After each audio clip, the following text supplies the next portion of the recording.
মাৰ্গদৰ্শনত আমাৰ ৰাজ্যখনত এই উল্লেখযোগ্য পৰিৱৰ্তন সাধন হৈছে তেখেতে নিজৰ আমাৰ ৰাজ্যখন তথা অঞ্চলটোৰ ব্ৰেণ্ড এম্বেছাডৰ বুলি ঘোষণা কৰাটোৱে অসম তথা উত্তৰ পূৰ্বাঞ্চলৰ প্ৰতি থকা তেখেতৰ গভীৰ স্নেহকৈ প্ৰতিফলিত কৰিছে প্ৰধানমন্ত্ৰী ডাঙৰীয়াই জুমৈৰ বিনন্দিনীত অংশগ্ৰহণ কৰাৰ লগতে আমাৰ ৰাজ্যখনলৈ 67 গৰাকী মিছন মুৰব্বীক এডভান্টেজ আসাম 2.0 অংশীদাৰ কৰি এই বন্ধনক পুনৰবাৰ সুদৃঢ় কৰিলে যে সমগ্ৰ অসমবাসীক উপৰিসীম গৌৰৱ আৰু প্ৰেৰণাৰে উপচাই পেলাইছে তেখেতৰ অপৰিসীম সমৰ্থনে অসমৰ বিকাশৰ গতিপথ গঢ়ি তোলাত বিশেষকৈ এডভান্টেজ আসাম 2.0 বিনিয়োগ আৰু আন্তঃগাঁথনি সন্মিলন 2025ৰ দৰে যুগান্তকাৰী পদক্ষেপসমূহক আগুৱাই নিয়াত যথেষ্ট সহায় কৰিছে তেখেতে সদায় অসমৰ কাষত থিয় হোৱাৰ বাবে তেখেতক মই অন্তৰৰ পৰা গভীৰ কৃতজ্ঞতা জ্ঞাপন কৰিছোঁ শেহতীয়াকৈ আমি বড়ো শান্তি চুক্তি কাৰ্বি শান্তি চুক্তি আদিবাসী শান্তি চুক্তি আলফা শান্তি চুক্তি আৰু মেঘালয় তথা অৰুণাচল প্ৰদেশৰ সৈতে আন্তঃৰাষ্ট্ৰীয় সীমান্ত চুক্তিত স্বাক্ষৰ কৰিছোঁ ফলস্বৰূপে ৰাজ্যখনত এক সুস্থিৰ আৰু শান্তিপূৰ্ণ পৰিৱেশে বিৰাজ কৰিছে ৰাজ্যখনত স্থায়ী শান্তি স্থাপনৰ দিশত গুৰুত্বপূৰ্ণ ভূমিকা পালন কৰাৰ বাবে মই মাননীয় কেন্দ্ৰীয় গৃহমন্ত্ৰী অমিত শ্বাহ ডাঙৰীয়াক মোৰ আন্তৰিক কৃতজ্ঞতা জ্ঞাপন কৰিছোঁ তেখেতৰ অকুণ্ঠ সমৰ্থন অবিহনে এয়া কেতিয়াও সম্ভৱ নহলহেঁতেন ৰাজ্যখনত শান্তি নিশ্চিত কৰাৰ লগতে আমাৰ চৰকাৰে যোৱা বছৰবোৰত প্ৰগতিৰ নতুন যুগৰ সূচনা কৰিছে যোৱা বছৰ আমি মূলধনী বিনিয়োগৰ বাবে ৰাজ্যসমূহলৈ বিশেষ সাহায্য আঁচনিৰ বাবে ভাৰত চৰকাৰৰ পৰা সৰ্বাধিক বিশেষ সাহায্য লাভ কৰা দেশৰ অন্যতম ৰাজ্য হিচাপে পৰিগণিত হৈছিল সিয়ে ৰাজ্যখনক মূলধন গঠনৰ দিশত চালিত কৰিছে 2023-24 বিত্তীয় বৰ্ষৰ পৰা মূলধনী বিনিয়োগৰ বাবে ৰাজ্যসমূহলৈ বিশেষ সাহায্য আঁচনিৰ জৰিয়তে অসমে 18,500 কোটি টকাৰ অৰ্থ সাহায্য লাভ কৰিবলৈ সক্ষম হৈছে এয়া সম্ভৱ হৈছে মাননীয় কেন্দ্ৰীয় বিত্তমন্ত্ৰী শ্ৰীমতী নিৰ্মলা সীতাৰাম ডাঙৰীয়াই আগবঢ়োৱা নিৰন্তৰ সহায় সমৰ্থন আৰু পৰামৰ্শৰ বাবে অসমৰ অৰ্থনৈতিক গাঁথনি সুদৃঢ় কৰাত আগবঢ়োৱা অৰিহণাৰ বাবে মই তেখেতৰ প্ৰতি গভীৰ কৃতজ্ঞতা জ্ঞাপন কৰিছোঁ দশক জুৰি দেশৰ অন্য অংশৰ দ্ৰুত বিকাশৰ বিপৰীতে অসমৰ প্ৰগতি স্থবিৰ প্ৰায় হৈ আছিল সেই অৱস্থা ৰূপান্তৰৰ বাবে ৰাজ্যখনত এক উৎসৰ্গীকৃত আৰু দক্ষ কৰ্মসংস্কৃতিৰ প্ৰয়োজন আছিল মাননীয় মুখ্যমন্ত্ৰী ডক্টৰ হিমন্ত বিশ্ব শৰ্মা ডাঙৰীয়াৰ নেতৃত্বত আমি এই সময়ছোৱাত সেই কৰ্মস্পৃহা সফলতাৰে পুনৰ্জীৱিত কৰিবলৈ সক্ষম হলো মই ৰাজ্যখনত এক নতুন কৰ্মসংস্কৃতিৰ পৰিৱেশ সৃষ্টি কৰিবলৈ সক্ষম হোৱা মাননীয় মুখ্যমন্ত্ৰী ডাঙৰীয়াক আন্তৰিক অভিনন্দন জ্ঞাপন কৰিছোঁ এটা বিৰামহীন কঠোৰ পৰিশ্ৰমৰ ফলস্বৰূপে অসমৰ বাজেটৰ আকাৰ আৰু ইয়াৰ প্ৰয়োগ ক্ৰমাগতভাৱে বৃদ্ধি পাইছে অধ্যক্ষ মহোদয় মই বিগত কেইটামান বছৰ অসমত বাজেট বৰ এখন তালিকা গঠন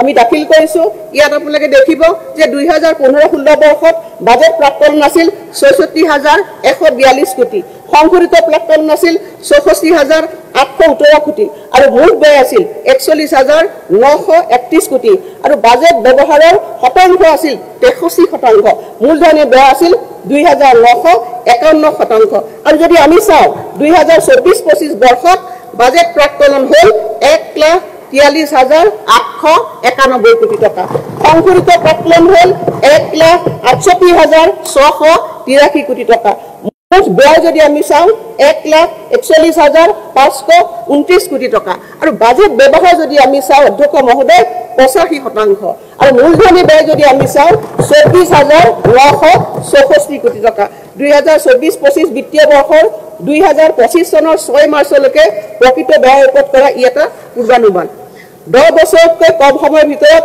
250% ব্যয় বৃদ্ধি হোৱাটো সম্ভৱতঃ আমাৰ দেশৰ বিত্তীয় ইতিহাসত ই এক অন্যতম 2015-16 বিত্তীয় বৰ্ষত আমাৰ মূলধনী ব্যয় আছিল মাত্ৰ 2,951 কোটি টকা আজি এই সংখ্যা প্ৰায় 8 গুণলৈকে অধিক বৃদ্ধি হৈ আনুমানিক 25,000 কোটি টকালৈ বৃদ্ধি পাইছে যদিও মূলধনী বিনিয়োগৰ বাবে ৰাজ সাহায্যসমূহলৈ বিশেষ সাহায্য বহি সাহায্য প্ৰকল্প আৰু গ্ৰাম্য আন্তঃগাঁথনি পুঁজিৰ বাবে ঋণ লোৱা হয় এই কথাত মই নিশ্চিতি প্ৰদান কৰিছোঁ যে আমাৰ দূৰদৰ্শী বিত্তীয় ব্যৱস্থাপনাৰ জৰিয়তে অসমৰ ঋণৰ পৰিমাণ মুঠ ৰাজ্যিক ঘৰুৱা উৎপাদন জিএছডিপিৰ ওপৰত নিৰ্ধাৰিত 32%তে সীমাবদ্ধ থাকিব মুঠ ৰাজ্যিক ঘৰুৱা উৎপাদনৰ অনুপাতে গ্ৰহণ কৰা ঋণৰ হাৰৰ ক্ষেত্ৰত আমি ভাৰতৰ ভিতৰত আটাইতকৈ তলৰ স্থানৰ ৰাজ্যসমূহৰ ভিতৰত আছো আৰু 2023-24 বিত্তীয় বৰ্ষত অসমতকৈ দেশৰ 18খন ৰাজ্যই মুঠ ৰাজ্যিক ঘৰুৱা উৎপাদন অনুপাতে ঋণ গ্ৰহণৰ তালিকাত উচ্চ স্থানত আছে। অধ্যক্ষ মহোদয়, মই তালিকা ইয়াত দাখিল কৰিছোঁ আৰু এইটো মই ক'ব বিচাৰিছোঁ যে আমাৰ ঋণৰ পুঁজি দৰমহা আৰু আন ৰাজহ ব্যয় সলনি মূলধনী ব্যয়ৰ ক্ষেত্ৰতকৈ উৎসৰ্গিত কৰা হৈছে। অসমৰ অৰ্থনৈতিক বিকাশে নতুন মাত্ৰা লাভ কৰাটোৱে ৰাজ্যৰ মুঠ ঘৰুৱা উৎপাদন আৰু জনমূৰি আয় বৃদ্ধিকে প্ৰতিফলিত কৰিছে। ইয়াত মই এখন তালিকা দাখিল কৰিছোঁ।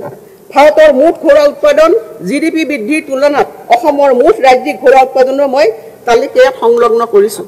2023-24 বিত্তীয় বৰ্ষত মুঠ ৰাজ্যিক ঘৰুৱা উৎপাদন GSDP 19% আৰু জনমূৰি আয় 17% বৃদ্ধিৰে দ্ৰুত গতিত বিকাশ হোৱা ৰাজ্যৰ ভিতৰত অসমে স্থান লাভ কৰিবলৈ সক্ষম হৈছে। নীতি আয়োগৰ শেহতীয়া প্ৰতিবেদন অনুসৰি আমাৰ চৰকাৰৰ ব্যাপক প্ৰচেষ্টাৰ ফলত অসমত প্ৰায় 46.87 লাখ লোক বিভিন্ন স্তৰৰ দৰিদ্ৰতাৰ পৰা হাত সাৰিবলৈ সক্ষম হৈছে। অধ্যক্ষ মহোদয়, ছফ্ট পাৱাৰৰ ক্ষেত্ৰতো এখন উদীয়মান ৰাজ্য হিচাপে নিজকে প্ৰতিষ্ঠা কৰিবলৈ আমি সক্ষম হৈছোঁ। ভাষা, সংস্কৃতি, ঐতিহ্য আৰু ক্ৰীড়া আদি ক্ষেত্ৰৰ সংৰক্ষণৰ দিশতো আমি প্ৰচেষ্টা অব্যাহত ৰাখিছোঁ।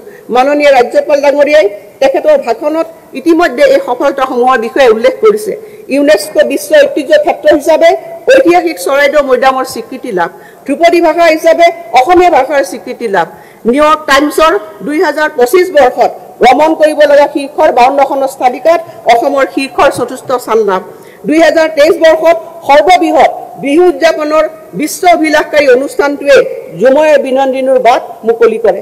অসমৰ চাহৰ 200 বছৰীয়া চহকী ঐতিহ্য উদযাপনেৰে আমাৰ চাহ জনজাতি গোষ্ঠীৰ বা সম্প্ৰদায়ৰ প্ৰায় 8,000 গৰাকী অংশগ্ৰহণকাৰীয়ে জুমৈৰ নৃত্যৰ এই বৃহৎ অনুষ্ঠানটো সফল কৰি তোলে। অধ্যক্ষ মহোদয়, প্ৰশাসন আৰু জনসাধাৰণৰ মাজৰ দূৰত্ব হ্ৰাস কৰি প্ৰশাসন যন্ত্ৰক জনতাৰ আৰু অধিক ওচৰ চপাই নিয়াৰ উদ্দেশ্যেৰে ডিব্ৰুগড়ত মুখ্যমন্ত্ৰীৰ সচিবালয় উদ্যাপন কৰা হৈছে।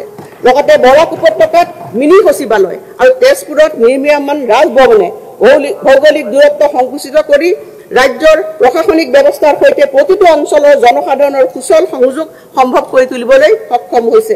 এক ঐতিহাসিক পদক্ষেপ ৰূপে ষষ্ঠ অনুসূচিত অঞ্চলসমূহৰ প্ৰতি চৰকাৰৰ দৃষ্টি আকৰ্ষণৰ প্ৰতিফলন হিচাপে এইবাৰ অসম বিধানসভাৰ বাজেট অধিৱেশনৰ প্ৰথমবাৰৰ বাবে কোকৰাঝাৰত অনুষ্ঠিত হয়। 2024-25 বৰ্ষৰ বাজেটত কৰা ঘোষণা অনুসৰি আমি গোলকীয় বিনিয়োগ আৰু আন্তঃগাঁথনি সন্মিলনৰ এডভান্টেজ অসম 2.0 সফলতাৰে আয়োজন কৰিলোঁ।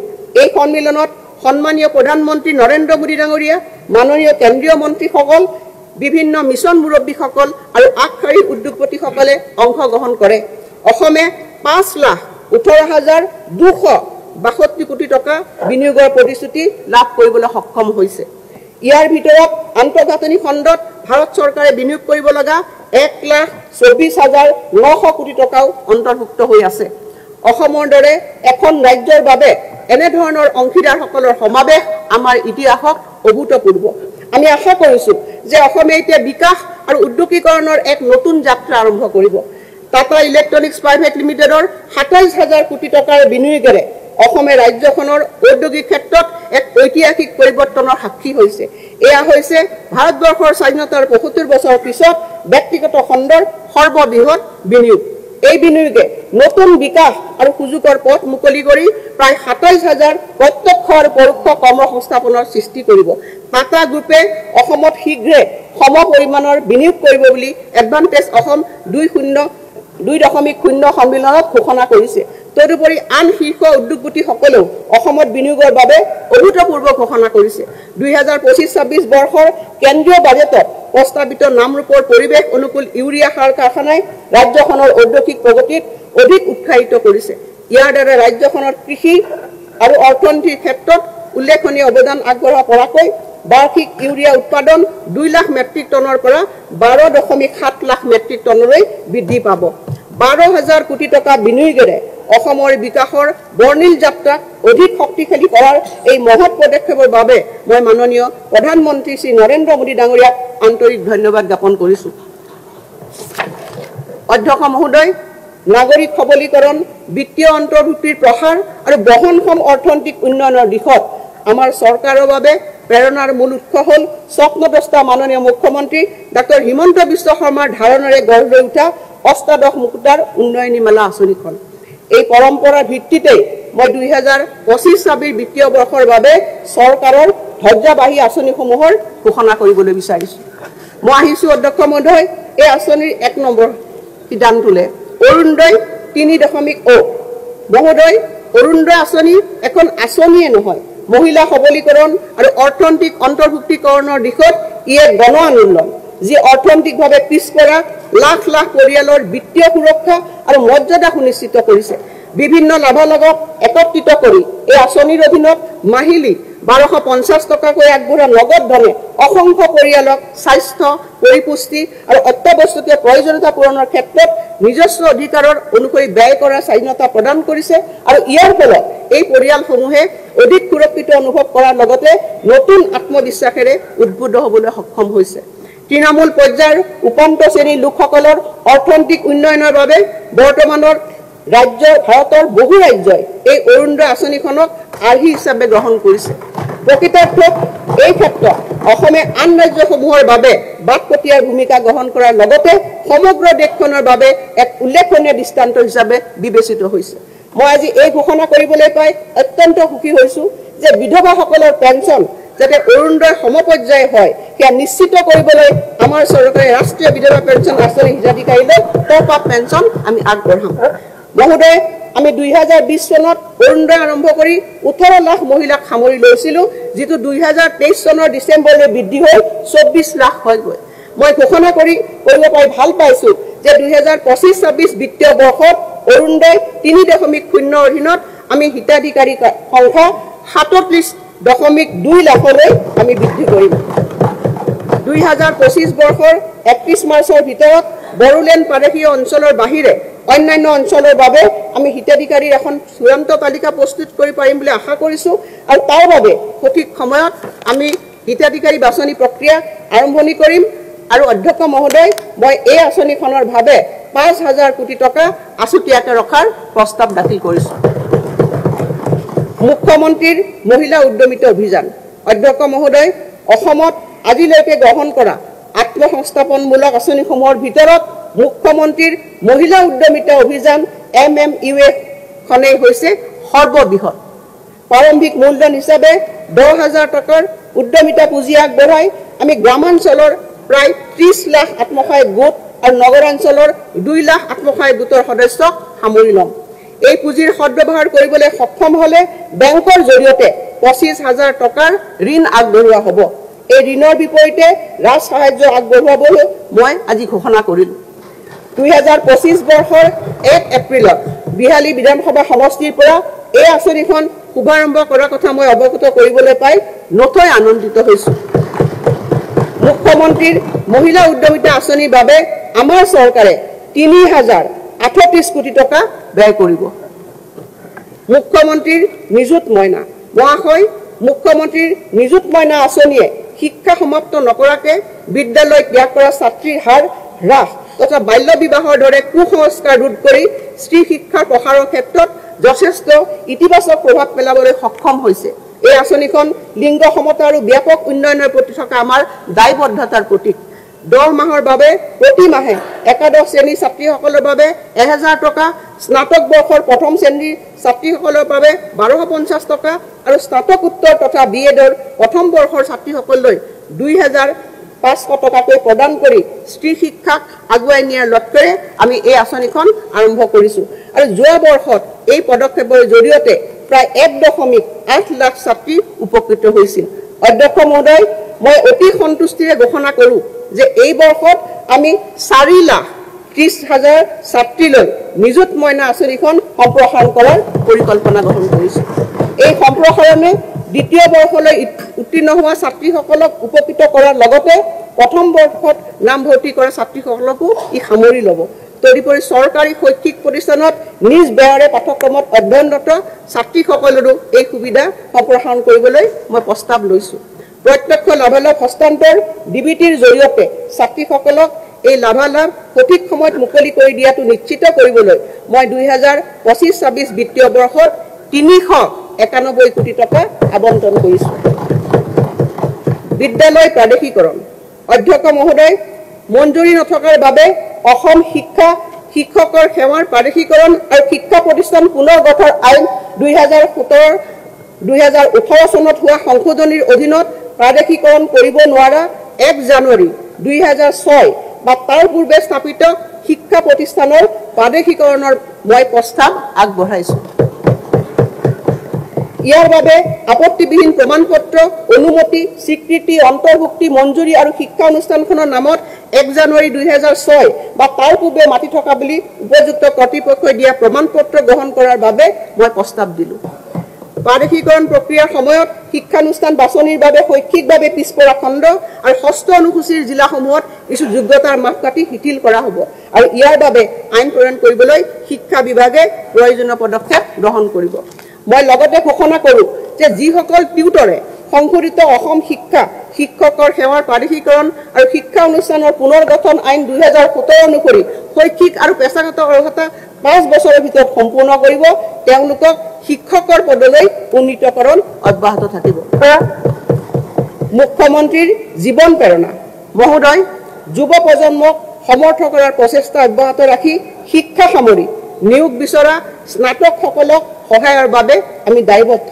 তেওঁলোকে সন্মুখীন হোৱা প্ৰত্যাহ্বানবোৰক স্বীকৃতি দি চাকৰি সন্ধান কৰাৰ সময়ছোৱাত তেওঁলোকক সুস্থিৰতা আৰু উৎসাহ দিবলৈ আমি এক বিত্তীয় সহায় কাৰ্যসূচী আৰম্ভ কৰিছো। এই পদক্ষেপ নিবনুৱা ভাত্তা নহয়, ই হৈছে প্ৰতিযোগিতামূলক পৰীক্ষা সাক্ষাৎকাৰ আৰু উদ্যমিতাৰ ক্ষেত্ৰলৈ সাজু কৰাত সহায়ক বাবে এক অনুপ্ৰেৰণামূলক সমৰ্থন। মই আনন্দৰে ঘোষণা কৰোঁ যে অসমৰ চৰকাৰী বিশ্ববিদ্যালয় মহাবিদ্যালয়ৰ পৰা 2025 চনত উত্তীৰ্ণ হোৱা স্নাতকলৈ এবছৰৰ বাবে প্ৰতি মাহে 2500 টকাকৈ মুখ্যমন্ত্ৰীৰ জীৱন প্ৰেৰণা অধীনত প্ৰদান কৰা হ'ব। ইয়াৰ উপৰি জিলা আয়ুক্তৰ পৰামৰ্শ মতে মাহে 2500 টকাৰ পৰিৱৰ্তে 25,000 টকাৰ এককালীন বিত্তীয় সাহায্যও আমি আগবঢ়াম। মহোদয় মই ঘোষণা কৰিবলৈ পাই আনন্দিত হৈছো যে আমাৰ মুখ্যমন্ত্ৰী মহোদয়ৰ মৰমৰ ভাগিনসকলৰ বাবে এই উৎসৰ্গিত পদক্ষেপ গ্ৰহণ কৰা হৈছে। এই আঁচনিৰ অধীনত শৈক্ষিক উৎকৃষ্টতাক উৎসাহিত কৰাৰ এক উদ্ভাৱনীমূলক পদক্ষেপৰ কথা মই লগতে আনন্দেৰে ঘোষণা কৰিছো। ৰাজ্যিক আৰু কেন্দ্ৰীয় চৰকাৰৰ বিশ্ববিদ্যালয়ৰ গৱেষক শিক্ষাৰ্থীৰ বাবে লিংগ নিৰ্বিশেষে 25,000 টকা আৰু দিব্যাংগ গৱেষক শিক্ষাৰ্থীৰ বাবে 50,000 টকাৰ এককালীন অনুদান আগবঢ়োৱাৰ মই প্ৰস্তাৱ দিছো। এই আঁচনিৰ বাবে কেৱল অসমৰ স্থায়ী বাসিন্দাহে যোগ্য বিবেচিত হ'ব। মুখ্যমন্ত্ৰী নিযুত মইনাৰ পূৰ্বৰ বৰ্তমানৰ আৰু ভৱিষ্যতৰ হিতাধিকাৰীসকল ইয়াৰ বিষয়ে বিবেচিত নহ'ব। মই আনন্দৰে জনাওঁ যে আমি মুখ্যমন্ত্ৰীৰ জীৱন প্ৰেৰণা 2025 চনৰ অক্টোবৰ মাহত আমি আৰম্ভণি কৰিম আৰু ইয়াৰ ৰূপায়ণৰ বাবে মই 25 কোটি টকা ধাৰ্য কৰিছো।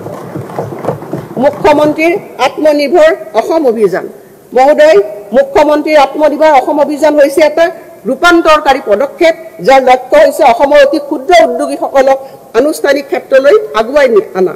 মুখ্যমন্ত্ৰীৰ আত্মনিৰ্ভৰ অসম অভিযানৰ প্ৰথম পৰ্যায়ত ইতিমধ্যে প্ৰায় 25,000 হিতাধিকাৰীক বিত্তীয় সাহায্যৰ সমৰ্থন আগবঢ়োৱা হৈছে। প্ৰতিজন উদ্যমী হিতাধিকাৰীয়ে প্ৰথমে 75,000 টকা আৰু দ্বিতীয় পৰ্যায়ত 25,000 টকা লাভ কৰে। মই এই কথা ঘোষণা কৰিবলৈ পাই সুখী হৈছো যে এই বছৰ প্ৰথম পৰ্যায়ৰ মূল্যাংকনৰ অন্তত আমি এই 25,000ৰো অধিক হিতাধিকাৰীক দ্বিতীয় পৰ্যায়ত 1 লাখকৈ টকা প্ৰদান কৰিম। তদুপৰি মুখ্যমন্ত্ৰী আত্মনিৰ্ভৰশীল অসম অভিযান 2.0 অধীনত আমি 75,000 নতুন হিতাধিকাৰী এই বছৰত সামৰি ল'ম আৰু ইয়াৰ সৈতে এই 1 লাখ যোগ্য যুৱক যুৱতীৰ প্ৰতিজনে 2 লাখ টকাকৈ আৰ্থিক সাহায্য লাভ কৰিব। তদুপৰি যিসকলে ব্যক্তিগত ডিগ্ৰী সম্পূৰ্ণ কৰিছে তেওঁলোকে 5 লাখ টকাকৈ অৰ্থ সাহায্য লাভৰ বাবে যোগ্য বিবেচিত হ'ব। সকলোৰে সামগ্ৰিক বিকাশৰ প্ৰতি আমাৰ চৰকাৰে প্ৰদান কৰা গুৰুত্বৰ আধাৰত মই এই আঁচনিৰ মুঠ হিতাধিকাৰীৰ 4% দিব্যাংগজনৰ বাবে সংৰক্ষিত কৰাৰ কথা ঘোষণা কৰিছো। এই ধৈৰ্যবাহী কাৰ্যসূচীৰ বাবে মই এই বছৰটোত 773 কোটি টকা উপলব্ধ কৰিম। 1 লক্ষাধিক নিযুক্তি প্ৰদান মাননীয় অধ্যক্ষ মহোদয় মই এটি গৌৰৱেৰে জনাব বিচাৰিছো যে অসম চৰকাৰে যুৱক যুৱতীক দিয়া 1 লাখ নিযুক্তি প্ৰদানৰ প্ৰতিশ্ৰুতি সফলতাৰে সম্পন্ন কৰিবলৈ সক্ষম হৈছে। 2025 চনৰ জানুৱাৰী মাহলৈ স্বচ্ছ আৰু নিকা নিযুক্তি প্ৰক্ৰিয়াৰ জৰিয়তে আমি 1,19,899 গৰাকী যুৱক যুৱতীক নিযুক্তি সম্পন্ন কৰিবলৈ সক্ষম হ'লো। মই ইয়াত বিভাগ অনুসৰি তালিকা ইয়াত গাঁঠি দিছোঁ অধ্যক্ষ মহোদয়। এতিয়া আমি আমাৰ 1 লাখ নিযুক্তিৰ প্ৰতিশ্ৰুতি সীমা অতিক্ৰম কৰি অধিক নিযুক্তি প্ৰদানৰ দিশে আগবাঢ়িছোঁ। ইতিমধ্যে 40,697টা পদৰ বিজ্ঞাপন প্ৰকাশ কৰা হৈছে আৰু তাৰ লগত সামঞ্জস্য ৰাখি আমাৰ চৰকাৰে প্ৰদান কৰা মুঠ চাকৰিৰ সংখ্যা হ'বগে 1,60,596। অধ্যক্ষ মহোদয়, মই নিযুক্তিৰ প্ৰকাশিত বিজ্ঞাপনো ইয়াত গাঁঠি দিছোঁ। এই মহামান্য সদনৰ সন্মানীয় সদস্যসকলক অৱলোকনৰ অৰ্থে তথ্যসহ মোৰ বাজেট বক্তৃতাৰ প্ৰতিলিপি সম্বন্ধিত এটা পেন ড্ৰাইভ আগবঢ়াইছোঁ। এয়া হৈছে এক প্ৰাৰম্ভিক প্ৰতিবেদন। নিযুক্তি প্ৰক্ৰিয়া সম্পূৰ্ণ হোৱাৰ পিছত 2025 চনৰ অক্টোবৰ মাহত প্ৰতিজন বাছনিকৃত প্ৰাৰ্থীৰ নামসহ বিস্তাৰিত ৰূপত এখন পুস্তিকা প্ৰকাশ কৰা হ'ব। খাদ্য সুৰক্ষাৰ নিশ্চিতি, ৰাষ্ট্ৰীয় খাদ্য সুৰক্ষা আইনৰ হিতাধিকাৰীলৈ অতিৰিক্ত লাভ। মহোদয়, ৰাষ্ট্ৰীয় খাদ্য সুৰক্ষা আইন NFSA 2013 অধীনত ৰাজ্যৰ 84% গ্ৰাম্য লোক আৰু 60% নগৰীয়া লোকলৈ খাদ্য যোগান ধৰা হৈছে। আমাৰ উদ্যমী মুখ্যমন্ত্ৰীয়ে ৰেচন কাৰ্ডৰ গড়কিলো চাউলৰ বাহিৰেও আন সামগ্ৰী বিতৰণ হোৱাটো বিচাৰিছে। অতি উৎসাহেৰে মই ঘোষণা কৰোঁ যে এই বছৰত অক্টোবৰৰ পৰা আমি ৰাষ্ট্ৰীয় খাদ্য সুৰক্ষা আইনৰ সকলো ৰেচন কাৰ্ডৰ গড়কিলৈ ৰাজ সাহায্যযুক্ত হাৰত 1 কিলোগ্ৰাম মচুৰ দালি, 1 কিলোগ্ৰাম চেনি আৰু 1 কিলোগ্ৰাম নিমখ যোগান ধৰিম আৰু 5 জনতকৈ অধিক সদস্য থকা পৰিয়ালসমূহলৈ আমি অতিৰিক্তভাৱে 1 কিলোগ্ৰাম মচুৰ দালি আগবঢ়াম। আৰম্ভণিতে মই প্ৰতি কিলোগ্ৰাম মচুৰ দালিত 25 টকাকৈ, প্ৰতি কিলোগ্ৰাম চেনিত 20 টকা আৰু প্ৰতি কিলোগ্ৰাম নিমখত 10 টকাকৈ ৰাজ সাহায্যৰ প্ৰস্তাৱ কৰিছোঁ। প্ৰকৃত সামগ্ৰীৰ মূল্য সূচাংকৰ ওপৰত ভিত্তি কৰি ৰাজ সাহায্যৰ হাৰ ভিন্ন হ'ব আৰু আমি লগতে সুলভ মূল্যৰ দোকানসমূহলৈ আনুষংগিক কমিশ্যন আৰু পৰিবহণ ব্যয় আদায় দিম। এই পদক্ষেপে প্ৰতিটো পৰিয়ালে সুলভ মূল্যত প্ৰয়োজনীয় পুষ্টি পোৱাটো নিশ্চিত কৰিছে আৰু ইয়াৰ বাবে মই এই বছৰৰ বাজেটত অতিৰিক্তভাৱে 370 কোটি টকাৰ আবণ্টন দিছোঁ। 200 বছৰীয়া অসমৰ চাহ জনজাতি সম্প্ৰদায়লৈ সাহায্য প্ৰদান। অধ্যক্ষ মহোদয়, অসমৰ চাহ জনজাতি সম্প্ৰদায়লৈ কৃতজ্ঞতা জনাই মই ৰাজ্যখনৰ বৰ্তমানে থকা 6.8 লাখ চাহ শ্ৰমিকৰ প্ৰতিগৰাকীলৈ এককালীন বিত্তীয় সাহায্য হিচাপে 5,000 টকাকৈ আগবঢ়োৱাৰ কথা ঘোষণা কৰিবলৈ পাই আনন্দিত হৈছোঁ। ই কেজুৱেল শ্ৰমিক আৰু স্থায়ী শ্ৰমিক উভয়কে সামৰি ল'ব আৰু মই ইয়াৰ বাবে 342 কোটি টকাৰ আবণ্টন দিছোঁ।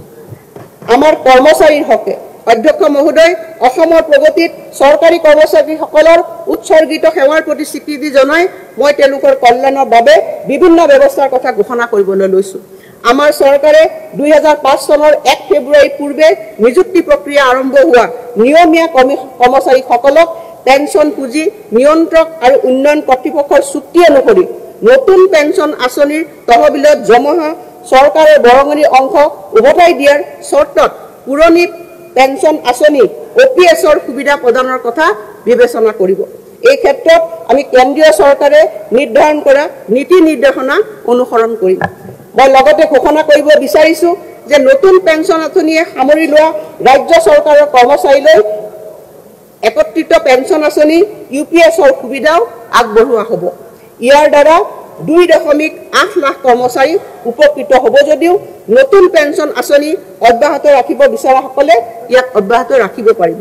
আয়ুষ্মান অসম মুখ্যমন্ত্ৰী লোকসেৱক আৰোগ্য যোজনাৰ অধীনত কেন্দ্ৰীয় চৰকাৰৰ স্বাস্থ্য আঁচনিৰ অধীনত ৰাজ্য চৰকাৰৰ চিকিৎসা মহাবিদ্যালয়, অসম কেঞ্চাৰ কেয়াৰ ফাউণ্ডেশ্যন, কেন্দ্ৰ আৰু বিবৰুৱা কৰ্কট প্ৰতিষ্ঠানত চৰকাৰে নগদবিহীন চিকিৎসা সুবিধা প্ৰৱৰ্তন কৰিব। তদুপৰি ৰাজহুৱা খণ্ডৰ প্ৰতিষ্ঠানৰ নিয়মীয়া কৰ্মচাৰী, নিৰ্দিষ্ট বেতন লাভ কৰা মাষ্টাৰ ৰোল আৰু ৱৰ্কছৰ্চ কৰ্মচাৰীসকল আৰু 60 বছৰ বয়সলৈ অনুসূচিত ঠিকাভিত্তিত কৰ্মচাৰীসকলকো সংশ্লিষ্ট সমিতিয়ে নিৰ্ধাৰণ কৰা চৰ্ত অনুসৰি সামৰি লোৱা হ'ব। মহোদয়, আমাৰ চৰকাৰে আশা কৰ্মী, PM পোষণৰ ৰান্ধনী, অংগনবাড়ী কৰ্মী আৰু সহায়িকাসকলৰ পাৰিতোষিক আদি বৃদ্ধিৰ দাবী সম্পৰ্কে অৱগত হৈছে। জনস্বাস্থ্য আৰু সমাজ কল্যাণৰ ক্ষেত্ৰত তেওঁলোকে আগবঢ়োৱা মূল্যৱান অৰিহণাৰ প্ৰতি স্বীকৃতি প্ৰদান কৰি 2025 চনৰ 1 অক্টোবৰৰ পৰা তেওঁলোকৰ পাৰিতোষিক চৰকাৰী ভাত্তা সংশোধন কৰাৰ লগতে এককালীন সাহায্য প্ৰদানৰ বাবে আমি সিদ্ধান্ত গ্ৰহণ কৰিছোঁ। নিৰ্দিষ্ট বেতন লাভ কৰা মাষ্টাৰ ৰোল আৰু ৱৰ্কছাৰ্ছ কৰ্মচাৰীসকলক চৰকাৰে যোগ্য ঘৰ ভাড়া ভাত্তা 50% প্ৰদান কৰিব। প্ৰধানমন্ত্ৰী সূৰ্য ঘৰ মুঠ বিজুলী যোজনাৰ প্ৰতি উৎসাহিত কৰাৰ বাবে ৰাজ্য চৰকাৰে কৰ্মচাৰী প্ৰতি কিলোৱাটত 2000 টকাকে সৰ্বোচ্চ 3 কিলোৱাটত 6000 টকা পৰ্যন্ত ৰাজ সাহায্য প্ৰদান কৰা হ'ব।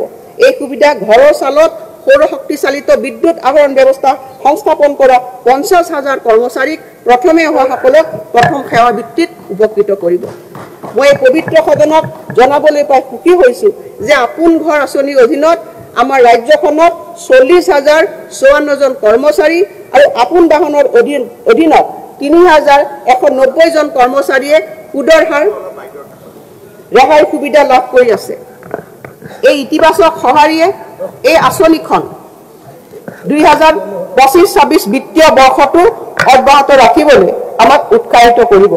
এই সুবিধা ৰাজহুৱা খণ্ডৰ প্ৰতিষ্ঠানৰ নিয়মীয়া কৰ্মচাৰী আৰু 60 বছৰ বয়সলৈ অধিসূচিত ঠিকাভিত্তিক কৰ্মচাৰীসকললৈকো সম্প্ৰসাৰণ কৰা হ'ব। শূন্য ব্যয় দুৰ্ঘটনা আৰু মৃত্যু বীমা জিৰ' কষ্ট এক্সিডেণ্ট এণ্ড ডেথ ইঞ্চুৰেঞ্চৰ সুবিধা ঠিকাভিত্তিক আৰু ৰাজহুৱা খণ্ডৰ প্ৰতিষ্ঠানৰ সেইসকল কৰ্মচাৰীলৈকে সম্প্ৰসাৰিত কৰাৰ কথা মই ঘোষণা কৰিলোঁ, যিসকলে তালিকাভুক্ত বাণিজ্যিক বেংকৰ পৰা দৰমহা লৈ আছে। অধ্যক্ষ মহোদয়, মই এতিয়া 11 নম্বৰলৈ আহিছোঁ। কিতাপৰ বৰ্ষ, সাহিত্য চৰ্চাৰ প্ৰসাৰ আৰু গতিশীল গ্ৰন্থ সংস্কৃতি ধৰি ৰাখিব পৰাকৈ সাহিত্যৰ বিকাশ আৰু গ্ৰন্থৰ সৈতে জনসাধাৰণক জড়িতকৰণৰ উৎসাহ যোগোৱাত সমৰ্থন আগবঢ়াবলৈ আমি পৰিকল্পনা গ্ৰহণ কৰিছোঁ।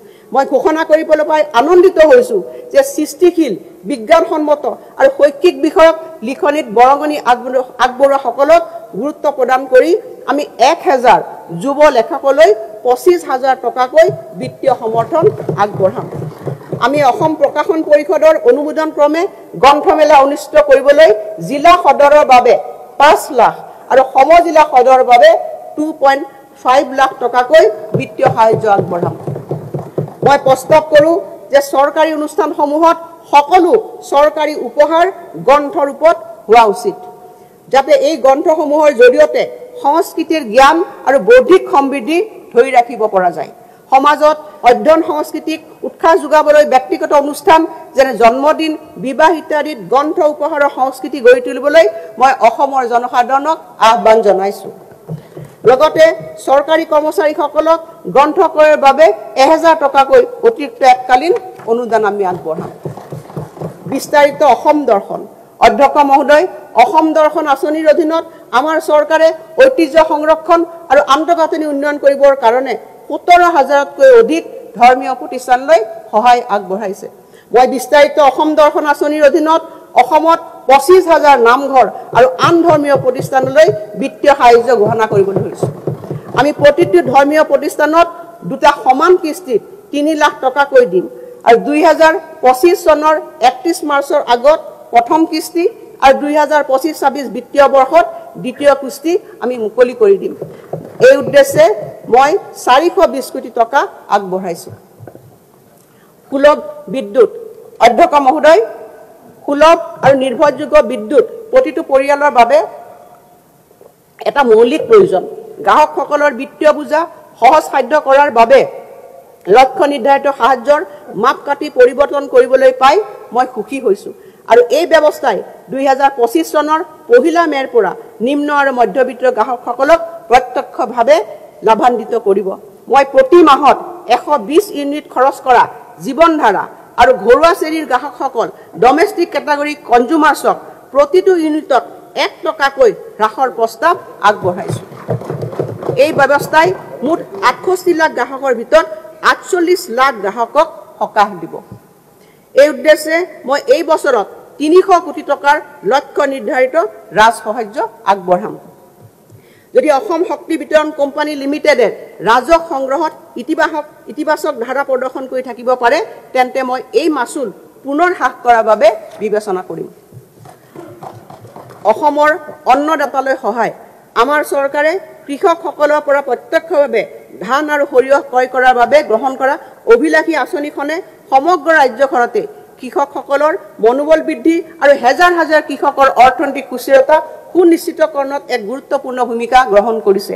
এই বছৰ ন্যূনতম সমৰ্থন মূল্যৰ উপৰি প্ৰতি কুইণ্টলত থকা ধানত 250 টকা প্ৰতি কুইণ্টেল গুম ধানত মেইজত 250 টকা আৰু প্ৰতি কুইণ্টেল সৰিয়হত 500 টকাকৈ চৰকাৰী সাহায্য আগবঢ়াবলৈ মই প্ৰস্তাৱ কৰিছোঁ এতিয়া আমাৰ কৃষকসকলে প্ৰতি কুইণ্টেল ধানৰ বাবদ 2550 টকা গম ধানৰ বাবদ 2475 টকা আৰু সৰিয়হৰ বাবে 6450 টকা সমৰ্থন মূল্য লাভ কৰিব সৰিয়হৰ উৎপাদন বৃদ্ধি কৰিবলৈ আৰু স্থানীয় কৃষকসকলৰ অৰ্থনৈতিকভাৱে সবল কৰিবলৈ মই জিলা সৰিয়হ অভিযান পদক্ষেপ ডিস্ট্ৰিক্ট মাষ্টাৰ্ড মিছন ইনিচিয়েটিভৰ কথা ঘোষণা কৰিছোঁ ইয়াৰ অধীনত বিশুদ্ধ তথা উচ্চমানৰ সৰিয়হৰ তেল উৎপাদন কৰিব পৰাকৈ সৰিয়হ ক্ৰয় আৰু পেৰাৰ ক্ষেত্ৰত স্থানীয় কৃষক উৎপাদন কোম্পানীসমূহক আমি সহায় কৰিম প্ৰতিখন অংশগ্ৰহণকাৰী জিলাই নিজা নিজা ব্ৰেণ্ডৰ সৰিয়হ তেল প্ৰস্তুত কৰিব লাগিব যাৰ ফলত কৃষকসকলৰ বাবে বিপণনৰ উন্নত সুবিধা আৰু মূল্য সংযুক্ত হ'ব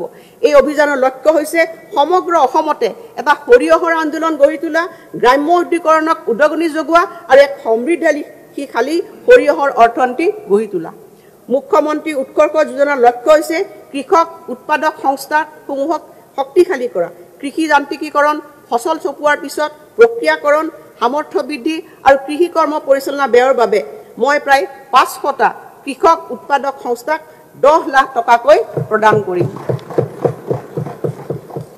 তদুপৰি এই বছৰৰ বাবে 15 কোটি টকাৰ প্ৰাৰম্ভিক কৰ্পাছ পুঁজিৰে এখন ঋণ প্ৰত্যাভূতি পুঁজি আঁচনি ক্ৰেডিট গ্যাৰান্টি ফাণ্ড স্কিমৰ প্ৰস্তাৱ কৰিছোঁ ইয়াৰ দ্বাৰা ঋণ প্ৰদান কৰি সংস্থাসমূহে কৃষক উৎপাদক সংস্থাসমূহক বন্ধনমুক্ত ঋণ প্ৰদান কৰিবৰ কাৰণে সক্ষম হ'ব কোল্টেল ফ্ৰী ঋণ প্ৰদান কৰিবলৈ সক্ষম হ'ব আন্তঃগাঁথনি উন্নয়নৰ জৰিয়তে বিকাশ ত্বৰান্বিতকৰণ অধ্যক্ষ মহোদয় অসমৰ আন্তঃগাঁথনি উন্নয়নৰ লক্ষ্যৰে এলানি ৰূপান্তৰকাৰী প্ৰকল্প হাতত লোৱাৰ বিষয়ে মই প্ৰস্তাৱ কৰিছোঁ অসম মালাৰ অধীনত মই এক জিলা এক পথ এই প্ৰকল্পৰ বিষয়ে ঘোষণা কৰিবলৈ বিচাৰিছোঁ ইয়াৰ অধীনত প্ৰতিখন জিলাতে 25 কিলোমিটাৰ দৈৰ্ঘ্যৰ পথ নিৰ্মাণ হ'ব সৰ্বমুঠ ৰাজ্যখনত 2625 কোটি টকা ইয়াত ব্যয় হ'ব অধ্যক্ষ মহোদয় নগৰীয়া যোগাযোগ ব্যৱস্থাৰ উন্নয়ন সাধনৰ অৰ্থে আমি শিলচৰ চহৰত এখন উৰণ সেতু নিৰ্মাণ কৰিম আৰু ইয়াৰ বাবে প্ৰায় ব্যয় হ'ব 700 কোটি টকা ডিব্ৰুগড়ক অসমৰ দ্বিতীয়খন ৰাজধানী হিচাপে গঢ়ি তোলাৰ সংকল্পৰে আমি ডিব্ৰুগড়ত এটা নতুন বিধানসভা ভৱন আৰু বিধায়কৰ হোষ্টেল নিৰ্মাণ কৰিম আৰু ইয়াৰ বাবে 200 কোটি টকা ধাৰ্য কৰা হৈছে নতুনকৈ গঠিত সমজিলাসমূহত শাসন ব্যৱস্থা উন্নত কৰাৰ অৰ্থে আমি 17টা স্থায়ী কাৰ্যালয় গৃহ নিৰ্মাণ কৰিম আৰু ইয়াৰ বাবেও যথেষ্টখিনি পুঁজি ইয়াত আমি ধাৰ্য কৰিছোঁ প্ৰায় 331 কোটি টকা আমাৰ স্বাস্থ্য সেৱাক অধিক শক্তিশালী কৰি তুলিবলৈ আমি দৰঙত এখন চিকিৎসা মহাবিদ্যালয় স্থাপন কৰিম আৰু এই মহাবিদ্যালয়ৰ কাৰণে অধ্যক্ষ মহোদয় এই বাজেটত আমি 582 কোটি টকা ধাৰ্য কৰিছোঁ আমি কাৰ্বি আংলঙত এখন কৃষি মহাবিদ্যালয় এখন পশু চিকিৎসা মহাবিদ্যালয় আমি নিৰ্মাণ কৰিম আৰু ইয়াৰ বাবে বাজেটত 206 কোটি টকা আৰু 374 কোটি টকা ধাৰ্য কৰা হৈছে আমি শ্ৰীভূমি জিলাৰ পাথাৰকান্দিত এখন কৃষি মহাবিদ্যালয় স্থাপন কৰিম আমি দশম অসম আৰক্ষী বেটেলিয়নক গুৱাহাটীৰ পৰা সোণাপুৰৰ কচুতললৈ স্থানান্তৰ কৰিম আৰু ইয়াৰ দ্বাৰা জনজাতীয় লোকসকলে তেওঁলোকৰ জনজাতীয় বেল্টত থকা ভূমিত হোৱা বেদখলৰ পৰা সুৰক্ষা লাভ কৰিব ইয়াৰ উপৰি এই ব্যৱস্থাই আধুনিক আন্তঃগাঁথনি সহ এখন বিশ্বমানৰ কেন্দ্ৰীয় ব্যৱসায়িক জিলা গঢ়ি তোলাৰ ক্ষেত্ৰত চৰকাৰক সুযোগ প্ৰদান কৰিব অধ্যক্ষ মহোদয় মই প্ৰতিটো প্ৰকল্পৰ ওপৰত বিশদভাৱে ব্যাখ্যা আগবঢ়োৱাৰ পৰিৱৰ্তে মই তাত তালিকা এখন গাঁঠি দিছোঁ যিয়ে ইয়াৰ প্ৰাক্কলনত কিমান পুঁজি আছে তাক ধাৰ্য কৰিছে অসমৰ ঔদ্যোগিক পৰিৱেশ শক্তিশালীকৰণ অধ্যক্ষ মহোদয় এডভান্টেজ আসাম 2.0 অসমত এক ঔদ্যোগিকৰণৰ পৰিৱেশ সৃষ্টি কৰিছে অৱশ্যে প্লাগ এণ্ড প্লে আন্তঃগাঁথনিৰ সৈতে উপযুক্ত ঔদ্যোগিক উদ্যান অভিযানে উদ্যোগসমূহক স্থান আগবঢ়োৱাটো এক প্ৰত্যাহ্বান হ'ব এই কথা উপলব্ধি কৰি মই ডিব্ৰুগড় গোলাঘাট শিলচৰ জাগিৰোড পলাশবাৰী তেজপুৰ আৰু নলবাৰীত ভূমিৰ উপলব্ধতা সাপেক্ষে উচ্চমানৰ ঔদ্যোগিক সা সুবিধাৰে নতুন ঔদ্যোগিক উদ্যান গঢ়ি তোলাৰ বাবে প্ৰস্তাৱ লৈছোঁ ইয়াৰ বাবে আমি পৰ্যায়ক্ৰমে 500 কোটি টকা ব্যয় কৰিম ইয়াৰ লগতে আমি এছীয় উন্নয়নী বেংকৰ বিত্তীয় সাহায্যৰে জাগিৰোড আৰু পলাশবাৰীত নতুন বৃহৎ টাউনশ্বিপ প্ৰকল্প ৰূপায়ণৰ পৰিকল্পনা কৰিছোঁ আৰু ইয়াৰ বাবে ৮,০০০ কোটি টকাৰ এটা প্ৰকল্প ৰূপায়ণ কৰিবলৈ উদ্যোগ লোৱা হৈছে। ঔদ্যোগিক বিকাশ অধিক ত্বৰান্বিত কৰিবলৈ মই ৰাজ্যখনত এটা ঔদ্যোগিক ভূমি বেংক গঢ়ি তোলাৰ কথা ঘোষণা কৰিছোঁ। বৰ্তমান আমাৰ ৩,১০০ একৰ আবণ্টনযোগ্য ভূমিসহ ৬,৫০০ একৰ ঔদ্যোগিক ভূমি আছে। ইয়াৰ উপৰিও ১১,৬৬০ একৰ ভূমি উন্নয়ন সাধন কৰিবলৈ লোৱা হৈছে। পৰ্যায়ক্ৰমে অসমক এক শক্তিশালী ঔদ্যোগিক পৰিৱেশ গঢ়ি তোলাৰ অৰ্থে মই এই পদক্ষেপসমূহৰ বাবে ২,০০০ কোটি টকাতকৈও অধিক ধন মোৰ বাজেটত আবণ্টন দিছোঁ।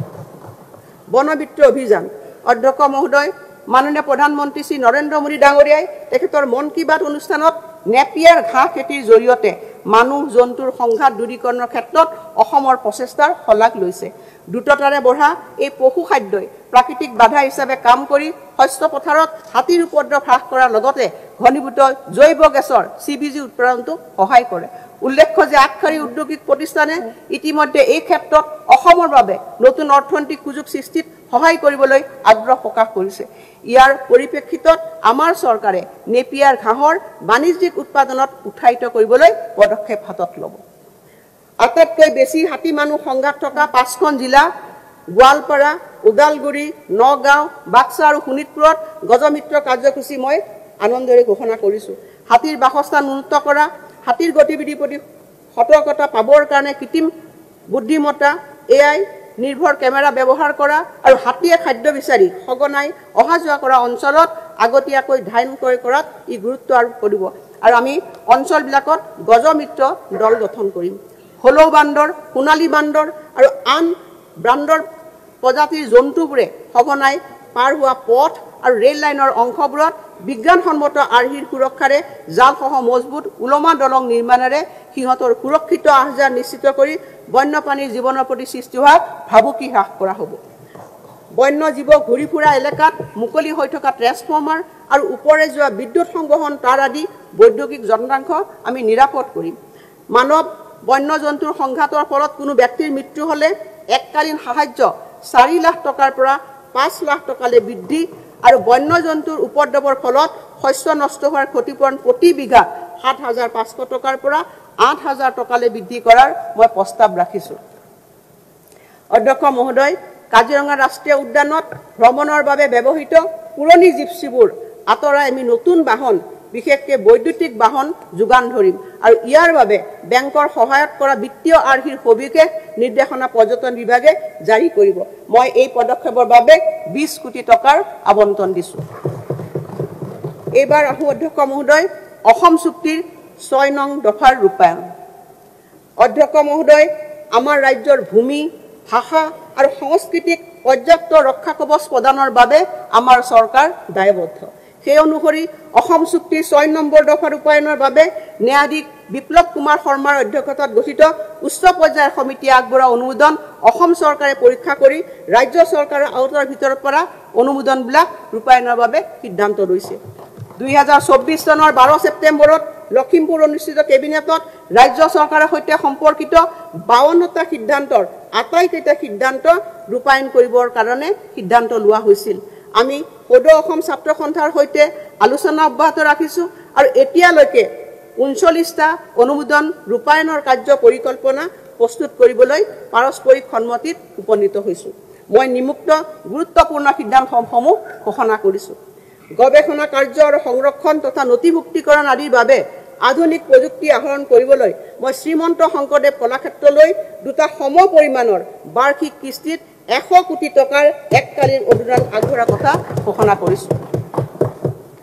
মই ঘোষণা কৰিছোঁ যে মুঠ ৩টা পৰ্যায়ত অসমৰ সকলো জিলা সদৰত সাহিত্যৰথী লক্ষ্মীনাথ বেজবৰুৱা ভৱন নামেৰে বহুমুখী সাংস্কৃতিক প্ৰকল্প আমি নিৰ্মাণ কৰিম। প্ৰতিটো প্ৰকল্প অত্যাধুনিক প্ৰেক্ষাগৃহ, বীথিকা আদিৰে সুসজ্জিত হ'ব আৰু প্ৰেক্ষাগৃহসমূহত সাহিত্যৰথী লক্ষ্মীনাথ বেজবৰুৱাৰ জীৱন তথা প্ৰদৰ্শিত হ'ব। ৩৫খন জিলাৰ বাবে ব্যয় কৰিব লগা ৭০০ কোটি টকাৰ ভিতৰত মই ১২খন জিলাৰ বাবে ২৪০ কোটি টকা এই বাজেটত আবণ্টন দিছোঁ।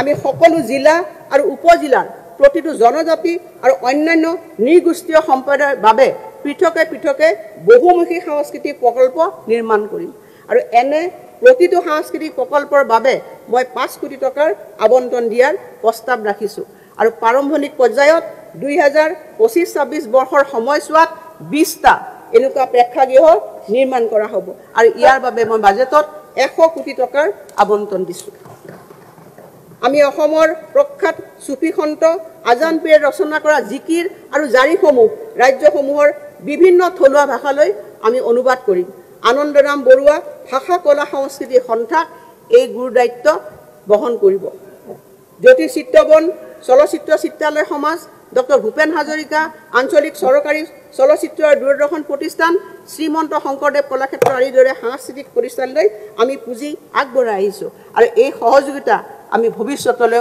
অব্যাহত ৰাখিম তদুপৰি জ্যোতি চিত্ৰবন চলচ্চিত্ৰ চিত্ৰালয় সমাজৰ উন্নীতকৰণৰ বাবে আমি এখন 4জনীয়া সমিতি ঘোষণা কৰিম আৰু প্ৰতিষ্ঠানটোৰ কৰ্মচাৰীসকলৰ প্ৰাদেশিকৰণো মই ঘোষণা কৰিছোঁ মাজুলী সাংস্কৃতিক বিশ্ববিদ্যালয়ৰ সাংস্কৃতিক শৈক্ষিক আৰু গৱেষণামূলক কাৰ্যসূচীৰ উন্নীতকৰণৰ বাবে মই বিশ্ববিদ্যালয়খনলৈ 50 কোটি টকাৰ আবণ্টন দিয়াৰ প্ৰস্তাৱ আগবঢ়াইছোঁ স্বতন্ত্ৰ পুঁজি কাৰ্যাৱলী আৰু কাৰ্যকৰ্তাৰ ব্যৱস্থাপনাৰ সৈতে সত্ৰ ন্যায়িক আৰু ভূমি প্ৰশাসনৰ প্ৰতিনিধিৰে আমি এখন 5জনীয়া পৃথক সত্ৰ সংৰক্ষণ আৰু উন্নয়ন বোৰ্ড গঠন কৰিম সত্ৰৰ ভূমিক বেআইনী আৰু বলপূৰ্বক দখলৰ পৰা ৰক্ষা কৰিবলৈ এই বোৰ্ডখনক অসম ৰাজহ বোৰ্ডৰ পৰ্যায়ৰ উপযুক্ত ক্ষমতা প্ৰদান কৰা হ'ব ইয়াৰ বাবে প্ৰয়োজনীয় বিধেয়ক আমি পবিত্ৰ সদনত দাখিল কৰিম কোচবিহাৰৰ মধুপুৰ সত্ৰৰ সংৰক্ষণৰ বাবে ৰাজ্য চৰকাৰে চিন্তা চৰ্চা কৰা এক 50 কোটি টকীয়া প্ৰকল্পৰ বিষয়ে জনাবলৈ পাই মই নথৈ আনন্দিত হৈছোঁ আমাৰ চৰকাৰে সত্ৰখনক ঐতিহ্য ক্ষেত্ৰ হিচাপে ঘোষণা কৰাৰ বাবে কেন্দ্ৰীয় চৰকাৰক অনুৰোধ জনাব মই ঘোষণা কৰোঁ যে আমাৰ চৰকাৰে অসম চৰকাৰী ভাষা আইন 1960খন কটকটীয়াকৈ ৰূপায়ণ কৰিব আৰু ইয়াৰ বাবে দণ্ডবিধি ব্যৱস্থাপনা অন্তৰ্ভুক্ত কৰিবলৈ প্ৰয়োজনীয় সংশোধনী বিবেচনা কৰা হ'ব সকলো প্ৰয়োজনীয় আন্তঃগাঁথনি কৰ্মচাৰী আৰু বিত্তীয় সাহায্যৰ সৈতে আমি চৰকাৰী ভাষা প্ৰয়োগ সঞ্চালকালয়ক এটা স্বতন্ত্ৰ সঞ্চালকালয় উন্নীত কৰিম আৰু খালী হোৱা সকলো পদ সময়মতে পূৰণ কৰা হ'ব মই ঘোষণা কৰিবলৈ পাই সুখী হৈছোঁ যে 2025 চনৰ 14 এপ্ৰিলৰ পৰা বদলি নিয়োগৰ নিৰ্দেশ আঁচনিৰ নিৰ্দেশনা কাৰ্যালয় স্মাৰক আদি বিধি আইন জাননী আদি কৰি সকলো চৰকাৰী নিৰ্দেশ আদিৰ অসমীয়া অনুবাদ বাধ্যতামূলক কৰি সেইবোৰ দুটা ভাষাত প্ৰকাশ কৰা হ'ব আন্তঃগাঁথনি উন্নীতকৰণ গৱেষণামূলক কাম কাজৰ বাবে আনন্দৰাম বৰুৱা ভাষা কলা সংস্কৃতি সংস্থাক 3টা বিত্তীয় বৰ্ষত আমি 50 কোটি টকা প্ৰদান কৰাৰ কথা মই ঘোষণা কৰিছোঁ আমাৰ চৰকাৰে অসমীয়া মানুহৰ ইতিহাস প্ৰকাশৰ বাবে প্ৰয়োজনীয় সকলো পদক্ষেপ গ্ৰহণ কৰিব 2025 চনৰ এপ্ৰিলৰ পৰা সকলো বিদ্যালয়তে অন্তত 8ম শ্ৰেণীলৈকে অসম ইতিহাস বিষয়টো বাধ্যতামূলক কৰা হ'ব ৰাজ্যিক বোৰ্ড আৰু CBSEৰ অধীনত ব্ৰহ্মপুত্ৰ উপত্যকাত থকা সকলো ইংৰাজী মাধ্যমৰ বিদ্যালয়ত অসমীয়া ভাষা আৰু বড়োলেণ্ড প্ৰাদেশিক অঞ্চল বিটিআৰত থকা সকলো বিদ্যালয়ত অসমীয়া বড়ো ভাষা আমি বাধ্যতামূলক কৰিম ইয়াৰ অন্যথা জৰিমনা বিহা হ'ব অসম ভূমি আৰু ৰাজহ বিধি 1886 দশম অধ্যায়ৰ অধীনত জনজাতীয় বেল্ট আৰু ব্লকৰ উপৰি আমাৰ চৰকাৰে ৰাজ্যখনৰ ৰাজহ চক্ৰসমূহক চিনাক্তকৰণ কৰিব য'ত কেৱল খিলঞ্জীয়া লোকসকলে ভূমি ক্ৰয় আৰু দখল কৰিব পাৰিব আৰু এই অধিকাৰ তেওঁলোকৰ মাজত সীমাবদ্ধ থাকিব প্ৰয়োজনীয় আইনগত খচৰাৰ কাম চলি আছে আৰু 2025 বৰ্ষৰ ছেপ্টেম্বৰ মাহত বিধানসভা অধিৱেশনত আমি ইয়াক দাখিল কৰিম মহোদয় আমাৰ চৰকাৰে ডিজিটেল ভূমি ৰেকৰ্ডত প্ৰধান কৃষি কেন্দ্ৰিক ভূমি প্লেডিঙৰ বাবে ইতিমধ্যে প্ৰক্ৰিয়া আৰম্ভ কৰিছে আৰু ইয়াৰ কাম 1 বছৰৰ ভিতৰত সম্পূৰ্ণ হোৱাৰ সম্ভাৱনা আছে ফ্লেগিং সম্পূৰ্ণ হ'লে আমি ৰাজ্য চৰকাৰৰ বিশেষ অনুমোদন অবিহনে এনে ভূমিৰ পুনৰ শ্ৰেণী বিভাজনত অনুমোদন নিদো অহা 3 বছৰত ভূমি প্ৰশাসন কৰ্মচাৰীৰ 2000টা অতিৰিক্ত পদ সৃষ্টি আমি পূৰণ কৰিম আৰু ইয়াৰে 2025 বৰ্ষত 500টা 26 বৰ্ষত 1000টা আৰু 2027 বৰ্ষত 500টা আৰু এই উদ্দেশ্যেৰে আমি অসম ভূমি ৰাজহ সেৱা উপযুক্তভাৱে নতুন ৰূপ দিম 2025-26 বৰ্ষত আমাৰ চৰকাৰে অসমৰ চৰ অঞ্চলৰ জৰীপ আৰম্ভ কৰিব অৱশ্যে চৰ অঞ্চলৰ অধীনত যিকোনো ভূমিৰ নিষ্পত্তিৰ কাম অংশীদাৰসকলৰ সৈতে আলোচনাৰ অন্তত আৰু যথা সময়তেহে গ্ৰহণ কৰা হ'ব।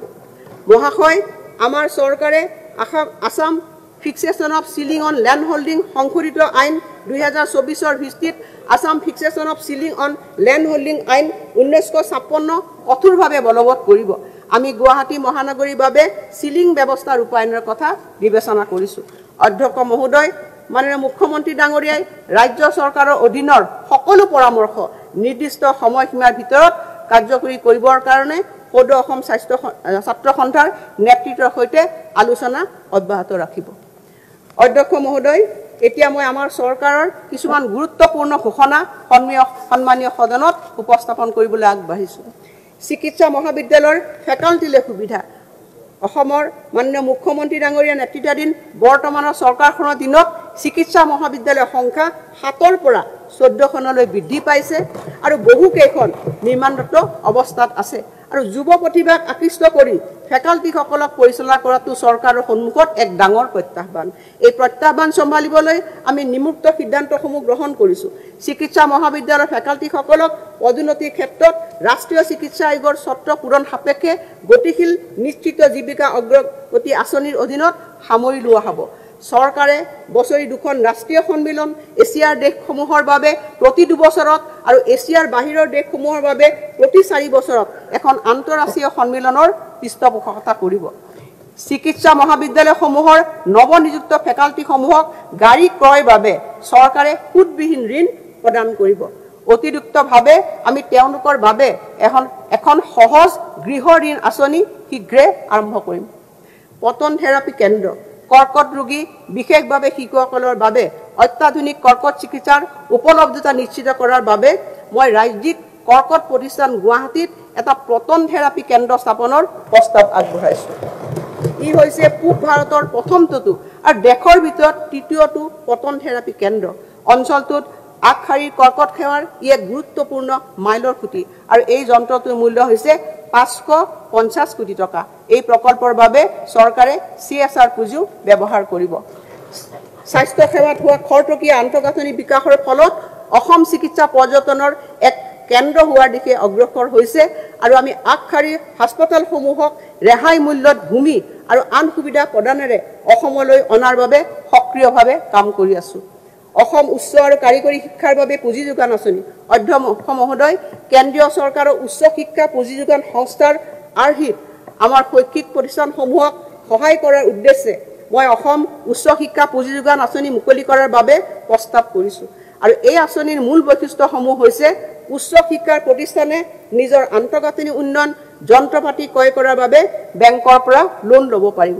মূল ঋণৰ 25% ৰাজ্য চৰকাৰে ৰাজ সাহায্য হিচাপে প্ৰদান কৰিব আৰু এনে ঋণৰ সমুদায় সুদৰ দায়িত্ব ৰাজ্য চৰকাৰে বহন কৰিব। মই এইটোও কৈছোঁ যে প্ৰাৰম্ভিক পৰ্যায়ত এই আঁচনিখন ঐচ্ছিক ভিত্তিত হ'ব। এই সুবিধাৰ উপৰিও চৰকাৰে উচ্চ শিক্ষাৰ প্ৰতিষ্ঠানসমূহক মূলধনী ব্যয়ত সমৰ্থন আগবঢ়াই যাব। ডিব্ৰুগড় পলিটেকনিকক অভিযান্ত্ৰিক মহাবিদ্যালয়লৈ উন্নতীকৰণ। লাহোৱালত থকা ডিব্ৰুগড় পলিটেকনিকক এখন পূৰ্ণাংগ অভিযান্ত্ৰিক মহাবিদ্যালয়লৈ উন্নীতকৰণৰ কথা মই ঘোষণা কৰিলোঁ। আদৰ্শ বিদ্যালয়, গুণগত শিক্ষাৰ উপলব্ধতাৰ বিকাশ সাধন কৰাটো আমাৰ চৰকাৰৰ অন্যতম অগ্ৰাধিকাৰ। 218খন চাহ বাগিচা আদৰ্শ বিদ্যালয়ৰ 116খন ইতিমধ্যে কাৰ্যক্ষম হৈছে। এই বছৰত আমি আৰু 57খন আদৰ্শ বিদ্যালয় মুকলি কৰিম। এই পবিত্ৰ সদনত সন্মানীয় সদস্যসকলৰ আগত জনাবলৈ পাই মই সুখী হৈছোঁ যে এই বিদ্যালয়সমূহত 2024-25 বৰ্ষত নামভৰ্তিৰ সংখ্যা 57% বৃদ্ধি হৈছে। 25খন বড়ো মাধ্যমৰ বিদ্যালয়ক আদৰ্শ বিদ্যালয়লৈ উন্নীত কৰা হ'ব বুলি মই আজি ঘোষণা কৰিছোঁ।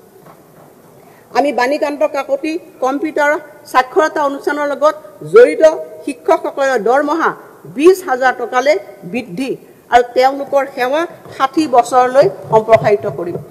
কাৰ্বি আংলং, পশ্চিম কাৰ্বি আংলং আৰু ডিমা হাছাও জিলাক নিৰ্মল শক্তি আৰু পৰিৱেশ পৰ্যটন কেন্দ্ৰ হিচাপে গঢ়ি তোলাৰ পৰিকল্পনা। নৱীকৰণযুক্ত শক্তিৰ উৎসৰ ওপৰত গুৰুত্ব প্ৰদানেৰে কাৰ্বি আংলং, পশ্চিম কাৰ্বি আংলং, ডিমা হাছাও জিলাক মই অসমৰ নিৰ্মল শক্তি কেন্দ্ৰ হিচাপে গঢ়ি তুলিবলৈ প্ৰস্তাৱ গ্ৰহণ কৰিছোঁ। এই অঞ্চলটোৰ প্ৰাকৃতিক দৃশ্যৰাজি আৰু জৈৱ বৈচিত্ৰ্যই পৰিৱেশ পৰ্যটনক উদগনি যোগোৱাৰ লগতে কৰ্মসংস্থাপনৰ সৃষ্টি কৰিব। এক অৰ্থনৈতিক পথ হিচাপে বড়োলেণ্ড ক্ষেত্ৰীয় অঞ্চল ভাৰত আৰু ভূটানৰ মাজত ব্যৱস্থাপনা যোগাযোগ সম্প্ৰসাৰণৰ বাবে মই B3 অৰ্থাৎ ভূটান বড়োলেণ্ড আৰু বংগ উপকূলৰ বিকাশৰ পদক্ষেপৰ বিষয়ে ঘোষণা কৰিছোঁ, যাৰ দ্বাৰা যোগীঘোপা আৰু ফুলবাৰীৰ সৈতে সুচল সংযোগ স্থাপন কৰা হ'ব। ইয়াৰ দ্বাৰা সীমান্তৰ দুয়োপাৰৰ মাজৰ সম্পৰ্ক শক্তিশালী কৰাৰ লগতে এই অঞ্চলত আৰ্থিক কাৰ্যকলাপ উৎসাহ যোগাই পাৰদৰ্শী বাণিজ্য আৰু পৰিবহণ ব্যৱস্থা সহজসাধ্য কৰি তুলিব পৰা যাব। যোগীঘোপাত এটা বিশেষ অৰ্থনৈতিক মণ্ডল গঢ়ি তোলাটো আমি অগ্ৰাধিকাৰ প্ৰদান কৰিছোঁ। আঞ্চলিক চুক্তিৰ কাৰ্য ৰূপায়ণ আৰু আন্তঃগাঁথনি বিকাশত গুৰুত্ব আৰোপ কৰি এই বছৰত 6ষ্ঠ অনুভূতিৰ সূচীৰ অঞ্চলসমূহত উন্নয়নৰ বাবে পৰ্যাপ্ত পুঁজি আবণ্টন কৰা হৈছে। বড়োলেণ্ড ক্ষেত্ৰীয় পৰিষদ BTCৰ বাবে 1,143 কোটি টকা ধাৰ্য কৰা হৈছে। মই কাৰ্বি আংলং স্বায়ত্তশাসিত পৰিষদৰ বাবে 6,100 কোটি টকা 621 কোটি টকা ধাৰ্য কৰিছোঁ আৰু উত্তৰ কাছাৰ পাৰ্বত্য স্বায়ত্তশাসিত পৰিষদৰ বাবে 306 কোটি টকা ধাৰ্য কৰা হৈছে। ইয়াৰ উপৰিও চৰকাৰে পৰিষদ কৰ্তৃপক্ষসমূহক প্ৰতিষ্ঠা ব্যয় সাহায্য আগবঢ়োৱাৰ ব্যৱস্থাও অব্যাহত ৰাখিব। নতুন প্ৰশাসনিক বিভাগসমূহৰ সৃষ্টি এই বছৰ আমাৰ চৰকাৰে লক্ষ্যভিত্তিক উন্নয়ন আগুৱাই নিবলৈ দুটা নতুন বিভাগ গঠন কৰিছে। ষ্টাৰ্টআপ ইনকিউবেশ্যন আৰু উদ্ভাৱন বিভাগৰ বাবে মই 60 কোটি টকা আৰু বৰাক উপত্যকা উন্নয়ন বিভাগৰ বাবে 100 কোটি টকা ধাৰ্য কৰিছোঁ। লোক নিৰ্মাণ গৃহ আৰু ৰাষ্ট্ৰীয় ঘাইপথ বিভাগৰ পৰা লোক নিৰ্মাণ স্বাস্থ্য আৰু শিক্ষা নামে এটা নতুন বিভাগ গঠন কৰা হ'ব আৰু এই বিভাগটোৱে স্বাস্থ্য আৰু শিক্ষা খণ্ডৰ অন্তৰ্গত আন্তঃগাঁথনি নিৰ্মাণৰ ওপৰত গুৰুত্ব প্ৰদান কৰিব আৰু এই বিভাজন সংমণ্ডল স্তৰলৈকে নিম্ন পৰ্যায়লৈ হ'ব। মাছ, কণী আৰু গাহৰি উৎপাদনত স্বাৱলম্বিতা অসমত কণী উৎপাদনৰ ক্ষেত্ৰত স্বাৱলম্বিতা অৰ্জন আৰু হ্ৰাস কৰা খণ্ডৰ বাণিজ্যিকৰণ নীতি ৰূপায়ণৰ দিশত মই 24 কোটি টকা আবণ্টন দিছোঁ। গাহৰিৰ কৃত্ৰিম প্ৰজননৰ অভিযানৰ লগতে গাহৰিৰ প্ৰজনন কাৰ্যসূচীৰ প্ৰসাৰৰ বাবে মই কানাডাৰ প্ৰজাতিৰ আমদানি কৰাৰ কথা ঘোষণা কৰিছোঁ, যাতে অসমত থকা গাহৰিৰ বংশানুক্ৰমিক উন্নীতকৰণ সম্ভৱ হৈ উঠে আৰু ইয়াৰ বাবে মই 11 কোটি টকা আবণ্টন দিছোঁ। পশু চিকিৎসা সেৱাক শক্তিশালী কৰাৰ অৰ্থে 2025 চনৰ অক্টোবৰৰ ভিতৰত গুৱাহাটী, বোকাঘাট আৰু ডিব্ৰুগড়ত 3খন পোহনীয়া জীৱৰ হাস্পতাল কাৰ্যক্ষম উঠিব আৰু ইয়াৰ উপৰিও কামৰূপ, গোলাঘাট, লখিমপুৰ, তিনিচুকীয়াত 4খন মাল্টি কেয়াৰ পশু চিকিৎসা নিৰ্মাণৰ কাম চলি আছে আৰু শিৱসাগৰত 5খন এনে চিকিৎসালয়ৰ কাম আৰম্ভ কৰা হৈছে আৰু মই ইয়াৰ বাবে 24 কোটি টকা ধাৰ্য কৰিছোঁ। মাছৰ খাদ্য, গাহৰিৰ মাংস আৰু কণীৰ ক্ষেত্ৰত আত্মনিৰ্ভৰশীলতা সুনিশ্চিত কৰিবৰ বাবে ল'বলগীয়া পদক্ষেপ সম্পৰ্কে পৰামৰ্শ প্ৰদান কৰিবলৈ আমাৰ চৰকাৰে এখন কমিটি গঠন কৰিব। দুগ্ধ উন্নয়ন এই ক্ষেত্ৰত স্বাৱলম্বিতা অৰ্জন কৰিবলৈ যোৰহাট, ধেমাজি আৰু ডিব্ৰুগড়ত 3টা নতুন দুগ্ধ সংসাধন প্ৰকল্পৰ লগতে বজালিত এটা এনে প্ৰকল্প স্থাপন হ'ব। আনুষ্ঠানিক দুগ্ধ খণ্ডত প্ৰতিদিনে 10 লাখ লিটাৰ দুগ্ধ সংসাধনৰ ক্ষেত্ৰত ই এক বৃহৎ পদক্ষেপ। পঞ্জীয়নভুক্ত দুগ্ধ সমবায় সমিতিৰ অধীনত ক্ষুদ্ৰ দুগ্ধ পালকসকলৰ ওপৰত আৰ্থিক বোজা লাঘৱৰ বাবে এনে দুগ্ধ পালকসকলৰ প্ৰতি লিটাৰ গাখীৰত 5 টকাকৈ ৰাজ সাহায্য প্ৰদান কৰা হ'ব আৰু ইয়াৰ পৰা প্ৰায় 18,000 গৰাকী দুগ্ধ পালক উপকৃত হ'ব। সমবায় ক্ষেত্ৰৰ বৃদ্ধিক উৎসাহিত কৰা আৰু মই এই ক্ষেত্ৰত প্ৰস্তাৱিত অনুমোদিত শ্বেয়াৰ মূলধনৰ পঞ্জীয়ন মাচুল বৰ্তমানৰ 1% পৰা 0.5%লৈ হ্ৰাস কৰাৰ সিদ্ধান্ত গ্ৰহণ কৰিছোঁ। ভূমি নীতি সংস্কাৰ ভূমি আবণ্টনৰ বাবে সৰলীকৃত প্ৰক্ৰিয়াৰ জৰিয়তে অতি ক্ষুদ্ৰ উদ্যোগসমূহক ব্যৱসায় প্ৰতিষ্ঠা কৰাত উৎসাহ যোগাবলৈ ভূমিৰ শ্ৰেণীৰ পৰিৱৰ্তনৰ বাবে মাচুল পৰিশোধ কৰাৰ সাপেক্ষে কৃষি ভূমিৰ পৰা ইটা ভাটাৰ বাহিৰে অন্যান্য অতি ক্ষুদ্ৰ উদ্যোগৰ ব্যৱহাৰ কৰা ভূমিৰ শ্ৰেণী পৰিৱৰ্তনৰ বিষয়ে মই ঘোষণা কৰিছোঁ। ইয়াৰ অধীনত কৃষি সংসাধন আৰু দুগ্ধ ক্ষেত্ৰক অগ্ৰাধিকাৰ প্ৰদান কৰা হ'ব। কৃষি ভূমিৰ পৰা হাইড্ৰকাৰ্বন অন্বেষণৰ পৰা ভূমিৰ শ্ৰেণী পৰিৱৰ্তনৰ বাবে অইল ইণ্ডিয়া কোম্পানী আদিৰ দৰে বহুতো কোম্পানীৰ প্ৰস্তাৱ নিষ্পত্তি নোহোৱাকৈ পৰি থাকে। মাচুল পৰিশোধ সাপেক্ষে ভূমিৰ শ্ৰেণী পৰিৱৰ্তনৰ বাবে আমাৰ চৰকাৰে প্ৰাসংগিক আইনৰ এক ব্যৱস্থা আনিব। শক্তি ক্ষেত্ৰত সেউজ শক্তিৰ বৃদ্ধি ব্যৱহাৰ কৰাৰ উদ্দেশ্যে কৃষি ভূমিৰ পৰা সেউজ শক্তিৰ উদ্দেশ্যে ভূমিলৈ শ্ৰেণী পৰিৱৰ্তনৰ বাবে আমি একে ধৰণৰ ব্যৱস্থাপনা আনিম। সাংস্কৃতিক আৰু শিক্ষা অনুষ্ঠানসমূহৰ দৰে অব্যক্তিগত বৈধ সংস্থাসমূহৰ বাবে ভূমি আবণ্টনৰ প্ৰক্ৰিয়া অধিক খৰতকীয়া কৰা হ'ব। বৰ্তমানলৈ 43,290খন এনে আবেদন আমি লাভ কৰিছোঁ আৰু এই বৰ্ষৰ শেষফালে আমি এনে প্ৰতিষ্ঠানসমূহৰ ভূমি আবণ্টন নিষ্পত্তিসমূহ সম্পূৰ্ণ কৰিম। চৰকাৰে খিলঞ্জীয়া লোকসকলৰ ভূমিৰ অধিকাৰ অধিক দৃঢ় আৰু সুৰক্ষিত কৰিবলৈ ইতিমধ্যে প্ৰস্তাৱিত 846খন গাঁৱৰ ভিতৰত অনুসূচিত জাতি জনজাতিৰ জনসংখ্যা প্ৰধান গাঁওসমূহ বাছি উলিয়াই সেইসমূহক ক্ষুদ্ৰ জনজাতীয় বেল্ট আৰু ব্লক হিচাপে অধিসূচিত কৰিব। গাঁও পৰ্যায়ৰ প্ৰশাসন ব্যৱস্থাত গাঁও প্ৰধানসকলে এক গুৰুত্বপূৰ্ণ ভূমিকা পালন কৰে।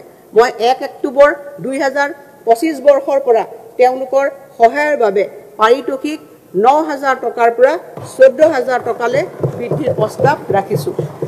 অতীতৰ সংঘাত পৰিহাৰ কৰি উজ্জ্বল ভৱিষ্যত গঢ়া। অধ্যক্ষ মহোদয়, বড়োলেণ্ড ক্ষেত্ৰীয় পৰিষদত বিগত সময়ছোৱাত দুখজনক জনগোষ্ঠীয় সংঘৰ্ষ দেখিবলৈ পোৱা গৈছিল, য'ত 6 লাখতকৈ অধিক লোক ক্ষতিগ্ৰস্ত হৈছিল।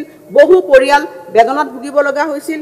এই পৰিয়ালসমূহৰ বেছি সংখ্যকে সাহায্য আৰু পুনঃসংস্থাপন লাভ কৰিছিল যদিও 4,000তকৈ অধিক পৰিয়ালে এতিয়াও সাহায্য নোপোৱাকৈ আছে। নিৰ্যাতিতসকলৰ ন্যায় আৰু মৰ্যাদা প্ৰদান কৰিবৰ কাৰণে মই এই বাজেটত অতিৰিক্ত 30 কোটি টকাৰ প্ৰস্তাৱ আগবঢ়াইছোঁ। আত্মসমৰ্পণকাৰী পুনৰ গোটৰ সংস্থাপন আৰু একত্ৰীকৰণ। ভাৰত চৰকাৰ আৰু অসম চৰকাৰে NDFBৰ আটাইকেইটা গোট, কাৰ্বি গোট, আদিবাসী গোট ইত্যাদিৰ লগত চুক্তি স্বাক্ষৰ কৰিছে। ইতিমধ্যে এই আত্মসমৰ্পণকাৰী গোটসমূহৰ পুনৰ সংস্থাপন আৰু আৰ্থ সামাজিক সংহতিৰ বাবে আমাৰ চৰকাৰ প্ৰতিশ্ৰুতিবদ্ধ আৰু এই পদক্ষেপক সমৰ্থন দিয়াৰ বাবে মই 98 কোটি টকা ব্যয় কৰিবৰ কাৰণে ঘোষণা কৰিছোঁ। সন্মানপূৰ্বক শেষ গমন। ভাৰতৰ বিভিন্ন চহৰ বা বিদেশত মৃত্যু হোৱা অসমৰ ব্যক্তিৰ মৃতদেহ সন্মান সহকাৰে ৰাজ্যখনলৈ অনাৰ বাবে এটা উৎসৰ্গিত ব্যৱস্থা গঢ়ি তোলা হ'ব। এনে জটিল সময়ত দুৰ্ভগীয়া পৰিয়ালক সহায় কৰাৰ বাবে মৃতকৰ শৰীৰ পৰিবহণৰ সমুদায় খৰচ চৰকাৰে বহন কৰিব। মুম্বাই আৰু দিল্লীত নতুন অসম ভৱন। নতুন দিল্লীৰ দ্বাৰকাত 4,000 বৰ্গফুটৰ এটি অসম ভৱন, চতুৰ্থটো মুম্বাই কটন গ্ৰীণত 5,744 বৰ্গমিটাৰত অসম ভৱন মুম্বাইৰ দ্বিতীয়টো নিৰ্মাণৰ মই ঘোষণা কৰিছোঁ। এই অসম ভৱন কেইটাত এটাকৈ নামঘৰ থাকিব, য'ত অসমৰ চহকী সাংস্কৃতিক আৰু আধ্যাত্মিক ঐতিহ্য প্ৰদৰ্শন কৰা হ'ব। গৌৰৱময় ঐতিহ্য আৰু ঐতিহ্যৰ সংৰক্ষণ আমাৰ উদাসীন ভকতসকল সত্ৰ প্ৰতিষ্ঠানসমূহৰ এটা গুৰুত্বপূৰ্ণ অংগ। সত্ৰৰ ভকতসকললৈ মই প্ৰতি মাহে 1,500 টকাকৈ আগবঢ়োৱাৰ প্ৰস্তাৱ দিছোঁ।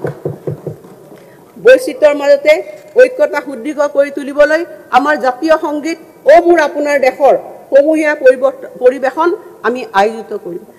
আমাৰ সমূহীয়া সম্প্ৰীতি প্ৰতীকী ৰূপত তুলি ধৰিবলৈ অসমৰ 1 কোটিতকৈও অধিক নাগৰিকে বিভিন্ন স্থানৰ পৰা সমান্তৰালভাৱে এই সংগীতত অংশগ্ৰহণ কৰিব। ৰাষ্ট্ৰীয় আৰু আন্তঃৰাষ্ট্ৰীয় দৰ্শকৰ সন্মুখত কলাৰ ৰূপটো প্ৰদৰ্শন কৰিবলৈ আমি পৰম্পৰাগত বড়ো লোকনৃত্য বাগৰুম্বা আৰু বৰদৈ চিকলাৰ দৰ্শনীয় প্ৰদৰ্শনৰো আয়োজন কৰিম। অসমীয়া চলচ্চিত্ৰ, সাহিত্য, লোকসংগীত, সংগীত আৰু তথ্যচিত্ৰ ইত্যাদি সংৰক্ষণ কৰিবলৈ আমাৰ চৰকাৰে নিজা OTT মঞ্চ তৈয়াৰ কৰিব।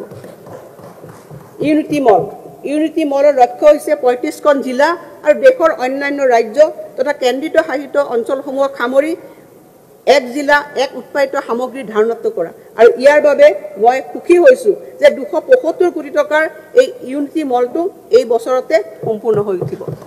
কনচাৰ্ট পৰ্যটন। আমি দেখিছোঁ যে আমাৰ চুবুৰীয়া ৰাজ্যই সংগীত কনচাৰ্ট ব্যাপক ৰূপত আয়োজন কৰি বৃহৎ সফলতা লাভ কৰিছে। অসমলৈ বিশ্বমানৰ সংগীতানুষ্ঠানক আকৰ্ষণ কৰিবলৈ এনেধৰণৰ পদক্ষেপ লোৱাৰ বাবে মই প্ৰস্তাৱ দিছোঁ।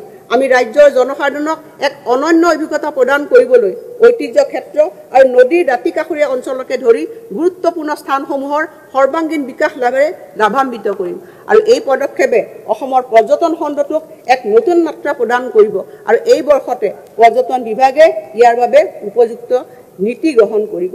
ৰাজ্যখনত উপলব্ধ হোমষ্টে, চাহ পৰ্যটনৰ সা সুবিধাসমূহৰ ওপৰত নিৰ্ভৰ কৰি আমি এটা ডিজিটেল পৰ্যটন আৱৰ্ত সৃষ্টিৰ বাবে কাম কৰিম আৰু এই দিশত আমি এখন ডিজিটেল মঞ্চ তৈয়াৰ কৰাৰ বাবে ব্যৱস্থা গ্ৰহণ কৰিম। মিছন অলিম্পিক অসমৰ ভৱিষ্যত অলিম্পিয়ানসকলৰ তত্ত্বাৱধান খেল মহাৰণে সমগ্ৰ অসমতে ব্যতিক্ৰমী ক্ৰীড়া প্ৰতিভাক চিনাক্তকৰণ কৰিছে। ভৱিষ্যত প্ৰতিভাৱান খেলুৱৈসকলৰ বাবে শক্তিশালী বুনিয়াদ গঢ়ি তোলাৰ বাবে আমাৰ চৰকাৰে গ্ৰহণ কৰা পদক্ষেপৰ অংশ হিচাপে 500 গৰাকী ল'ৰা ছোৱালীক অলিম্পিককে ধৰি উচ্চ পৰ্যায়ৰ প্ৰতিযোগিতাত অংশগ্ৰহণ কৰিব পৰাকৈ প্ৰয়োজনীয় দক্ষতা সম্পদ আৰু প্ৰশিক্ষণৰে সাজু কৰি তোলা হ'ব। যুৱ দক্ষতা বৃদ্ধি অসম দক্ষতা বিশ্ববিদ্যালয়ে এই বছৰতে নিজৰ চৌহদৰ পৰা কাম আৰম্ভণি কৰিব। বিজ্ঞান প্ৰযুক্তি তথা কাৰিকৰী শিক্ষাৰ ওপৰত গুৰুত্ব আৰোপ কৰি মাধ্যমিক বিদ্যালয়সমূহত ৰাজ্যিক বৃত্তিমুখী প্ৰশিক্ষণ কেন্দ্ৰলৈ উন্নীত কৰাৰ বাবে আমি টাটা নেলকৰ সৈতে অংশীদাৰিত্ব ভিত্তিত কাম কৰিম আৰু ইয়াৰ বাবে মই 50 কোটি টকা আবণ্টন কৰিছোঁ।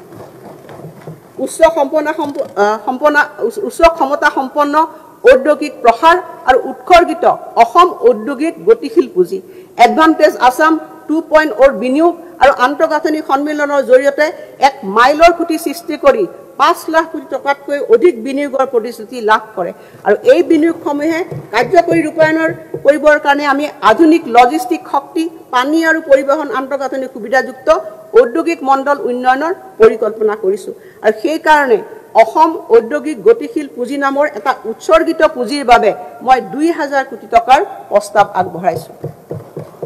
দীৰ্ঘম্যাদী উন্নয়নৰ বাবে কৌশলগত বিনিয়োগ অসমত 46টা ৰাজহুৱা খণ্ডৰ প্ৰতিষ্ঠানৰ 17টাই লাভ উপাৰ্জন কৰি আছে আৰু এই সফলতাই কাৰ্যদক্ষতা আৰু বিত্তীয় সক্ষমতা বৃদ্ধিৰ বাবে আমাৰ অবিৰত প্ৰচেষ্টাক প্ৰতিফলিত কৰে। আমাৰ ৰাজহুৱা খণ্ডৰ প্ৰতিষ্ঠানসমূহৰ মুঠ যৌথ 40,380 কোটি টকা আৰু ই আমাৰ ৰাজ্যখনৰ ৰাজহুৱা বিনিয়োগ ব্যৱস্থাৰ শক্তিশালী ভেটিটোকে সূচায়। নুমলীগড় তেল শোধনাগাৰ লিমিটেডত আমি কৰা কৌশলগত বিনিয়োগ বৰ্তমান 6,500 কোটি টকা বজাৰ মূল্যলৈ ৰূপান্তৰিত হোৱাৰ লগতে একত্ৰীকৃত সঞ্চিত নিধি কনচলিডেটেড থিংকিং ফাণ্ডত কৰা বিনিয়োগৰ পৰিমাণ 7,484 কোটি টকালৈ বৃদ্ধি পাইছে আৰু ইয়াৰ উপৰিও অসম আন্তঃগাঁথনি বিত্তীয় প্ৰাধিকৰণ আইফাৰ সঞ্চিত নিধি থিংকিং ফাণ্ডৰ প্ৰায় 855 কোটি টকা আবণ্টনেৰে আমি আমাৰ বিত্তীয় সামৰ্থ্য অধিক বৃদ্ধি কৰিবৰ কাৰণে সক্ষম হৈছোঁ। আমি মুখ্যমন্ত্ৰীৰ সমগ্ৰ গ্ৰাম্য উন্নয়ন যোজনাৰ অধীনত 2,700 কোটি টকাৰ আছুতীয়া পুঁজি জমা কৰিম আৰু এই বৰ্ষত গ্ৰীণফিল্ড সাৰ কাৰখানাত 1272 কোটি টকা বিনিয়োগেৰে কৃষি খণ্ডৰ আত্মনিৰ্ভৰশীলতাৰ দিশত আমি এক সাহসী পদক্ষেপ গ্ৰহণ কৰি আছোঁ। এই পদক্ষেপসমূহৰ জৰিয়তে আমি অসমৰ ভৱিষ্যতৰ বাবে সম্পদৰ এক শক্তিশালী ভেটি নিৰ্মাণ কৰি আছোঁ। কিছু সংখ্যক মানুহৰ ধাৰণাৰ বিপৰীতে যথোপযুক্ত নগদ সঞ্চয় আৰু সম্পদৰে অসম এতিয়া এক সবল অৰ্থনীতিৰ ৰাজ্য। অসমৰ অবিৰত অৰ্থনৈতিক বিকাশ আৰু উন্নয়ন সুনিশ্চিত কৰিব পৰা এক ভৱিষ্যত সষ্টম সম্পদৰ ভেটি গঢ়াৰ কাৰণে আমি দৃঢ় প্ৰতিজ্ঞ আৰু অসমৰ অৰ্থনৈতিক বিকাশৰ গতি ত্বৰান্বিত কৰিবলৈ এক ভৱিষ্যত প্ৰস্তুত বিনিয়োগ পুঁজি গঠন কৰিবলৈ আমি প্ৰতিশ্ৰুতিবদ্ধ আৰু সেই কাৰণে নন বেংকিং ফাইনেন্সিয়েল কোম্পানী NBFCৰ ৰূপত অসম বিকল্প বিনিয়োগ পুঁজি গঠন কৰাৰ কথা ঘোষণা কৰিবলৈ পাই মই আনন্দিত হৈছোঁ আৰু এই অসম বিকল্প বিনিয়োগ পুঁজিয়ে অসমৰ বিকাশৰ নতুন সুযোগৰ বাট মুকলি কৰিব, বিনিয়োগ আকৰ্ষিত কৰিব আৰু ৰাজ্যৰ অৰ্থনীতি টনকিয়াল কৰিব। মহাকাশলৈ অসমৰ নিজা খোজ কেন্দ্ৰীয় চৰকাৰৰ মহাকাশ বিভাগৰ অধীনস্থ ভাৰতীয় ৰাষ্ট্ৰীয় মহাকাশ উদগনি আৰু কৰ্তৃত্ব প্ৰদান কেন্দ্ৰ ইনস্পেকৰ সহযোগিতাত জটিল আৰ্থ সামাজিক প্ৰকল্পসমূহৰ কাৰ্য ৰূপায়ণৰ স্বাৰ্থত বিশ্বাসযোগ্য আৰু অবিৰত তথ্যৰ সৰবৰাহ নিশ্চিত কৰাৰ বাবে আমি আমাৰ নিজা কৃত্ৰিম উপগ্ৰহ আসামসাট স্থাপন কৰিব বিচাৰিছোঁ। এই ব্যৱস্থাই আমাৰ কৃষি দুৰ্যোগ ব্যৱস্থাপনা আন্তঃগাঁথনি বিকাশ সীমান্ত সুৰক্ষা ব্যৱস্থাপনা আৰু আৰক্ষীৰ অভিযান আদিৰ ক্ষেত্ৰত উৎসৰ্গিত সেৱা যোগানত সহায় কৰিব। ইনস্পেচ আৰু ভাৰতীয় মহাকাশ গৱেষণা সংস্থা ইছৰোৰ সহযোগিতাত অসমৰ মহাবিদ্যালয়ৰ ছাত্ৰ ছাত্ৰীসকলক পৰীক্ষামূলক কৃত্ৰিম উপগ্ৰহ নিৰ্মাণ কাৰ্যত জড়িত কৰি আমি তেওঁলোকৰ কল্পনা শক্তিক উজ্জীৱিত কৰিব পাৰিম। অসম ভৱিষ্যত দৰ্শন আমি ডাঙৰ সপোন দেখোঁ, আমি এক উজ্জ্বল ভৱিষ্যতৰ সপোন দেখোঁ। বিকশিত অসমলৈ সক্ৰিয় বৰণী আগবঢ়া পৰাকৈ সক্ষম কৰি পৰৱৰ্তী প্ৰজন্ম আৰু ভৱিষ্যতদৰ্শী প্ৰতিষ্ঠানক জড়িত কৰি যুৱ প্ৰজন্মৰ আকাংক্ষাবিলাক বাস্তৱায়িত কৰিবলৈ চৰকাৰে তেওঁলোকক সমৰ্থবান হ'ব। অধ্যক্ষ মহোদয়, মই এই দিশত যিকেইটা আমাৰ পৰামৰ্শ বা কাৰ্যসূচী ইয়াত মই সদনত মই আগবঢ়াইছোঁ। লাখপতি বাইদেউ পুঁজি, মহিলা আত্মসহায়ক গোট আৰু উদ্যমীৰ সবলীকৰণ, প্ৰতিশ্ৰুতি সম্পন্ন মহিলা নেতৃত্বাধীন ষ্টাৰ্টআপক উৎসাহিত কৰাৰ বাবে প্ৰায় 250 কোটি টকাৰে আমি লাখপতি বাইদেউ পুঁজি গঠনৰ আকাংক্ষা আমি পোষণ কৰিছোঁ। এই পুঁজি সুদবিহীন ঋণ প্ৰদান, সুদ ৰেহাই আৰু মহিলাসকলক সবলীকৰণৰ পৰা উদ্যমিতালৈ ৰূপান্তৰৰ ক্ষেত্ৰত পথ প্ৰদৰ্শন কৰাৰ ব্যৱহাৰ কৰিব পাৰিব। আৰু এই পদক্ষেপৰ লক্ষ্য হৈছে মহিলা উদ্যমীৰ হকে এটা শক্তিশালী পৰিৱেশ তন্ত্ৰ সৃষ্টি কৰি অৰ্থনৈতিক প্ৰগতি আৰু স্বনিৰ্ভৰশীলতা গঢ়ি তোলা। অধ্যক্ষ মহোদয়, মই ইয়াৰ পিছত অংশ 2লৈ আহিছোঁ। মই এতিয়া চৰকাৰৰ কৰ আৰোপণ আৰু ৰাজহ সংগ্ৰহৰ বিষয়ে অৱলোকন কৰিব বিচাৰিছোঁ, যিটো অৰ্থনৈতিক অগ্ৰগতিৰ মূল চালিকা শক্তি। বিগত 4টা বছৰত ৰাজ্যিক ৰাজহ সংগ্ৰহ উল্লেখযোগ্যভাৱে বৃদ্ধি পাইছে। ৰাজ্যৰ নিজা ৰাজহ সংগ্ৰহৰ পৰিমাণ 2020-21 বিত্তীয় বৰ্ষত 20,033 কোটি টকাৰ পৰা 2025 বৰ্ষৰ ফেব্ৰুৱাৰী মাহলৈকে 32,886 কোটি টকালৈ বৃদ্ধি পাইছে, আৰু যিয়ে উল্লেখনীয় 64.2% বৃদ্ধিৰ হাৰ প্ৰতিফলিত কৰিছে। এই চৰকাৰে বিভিন্ন কৰ সংস্কাৰ গ্ৰহণ কৰাৰ বাবে আজি আমি এনে অৱস্থাত উপনীত হৈছোঁ যে আমাৰ নিজস্ব উৎসৰ জৰিয়তে দৰমহা দিব পৰা হৈছোঁ। অসমৰ ক্ষেত্ৰত এইটো হৈছে অভূতপূৰ্ব আৰু ঐতিহাসিক বিষয়। বাণিজ্যিক কৰ, 2023-24 বিত্তীয় বৰ্ষত কৰ আৰোপণৰ বিভাগে 22,580 কোটি টকা সফলতাৰে সংগ্ৰহ কৰি তাৰ আগৰ বছৰৰ তুলনাত 15% বৃদ্ধি কৰিবলৈ সক্ষম হৈছে। আৰু 25 চনৰ ফেব্ৰুৱাৰীলৈ GST আৰু অনা GST ৰাজহ সংগ্ৰহ 5% বৃদ্ধিৰে 21,578 কোটি টকা হৈছে। মহোদয়, আমাৰ চৰকাৰ আজি চাহ উদ্যোগে সন্মুখীন হোৱা প্ৰত্যাহ্বানসমূহৰ বিষয়ে সম্পূৰ্ণ অৱগত। অসম কৰ আৰোপণ নিৰ্দিষ্ট ভূমিত আইন 1990 চনৰ অধীনত সেউজীয়া চাহপাতৰ ওপৰত কৰ ৰেহাই ব্যৱস্থা 2025 চনৰ 1 জানুৱাৰীৰ পৰা কাৰ্যকৰী হোৱাকৈ আৰু 2 বছৰৰ বৃদ্ধিৰ কথা মই ঘোষণা কৰিছোঁ।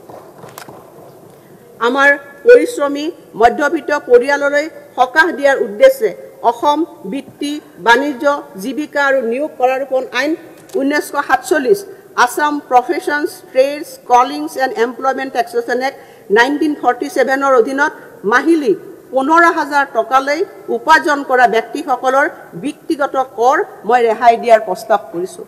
ইয়াৰ দ্বাৰা 1,43,000 কৰদাতা পৰিয়াল উপকৃত হ'ব আৰু তেওঁলোকৰ ক্ৰয় ক্ষমতা বৃদ্ধি পাব।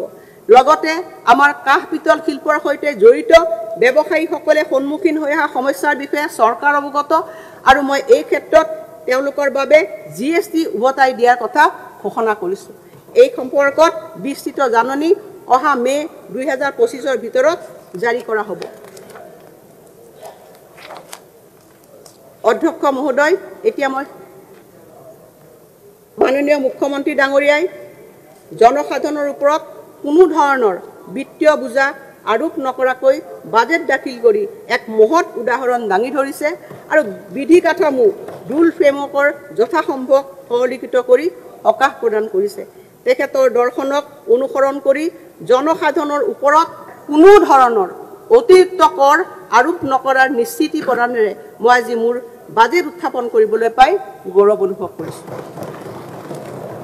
এতিয়া বাজেট প্ৰাকলনে আহিছোঁ। অধ্যক্ষ মহোদয়, 2025-26 বৰ্ষৰ বাজেট প্ৰাকলনত ৰাজ্যখনৰ একত্ৰিত নিধিত মুঠ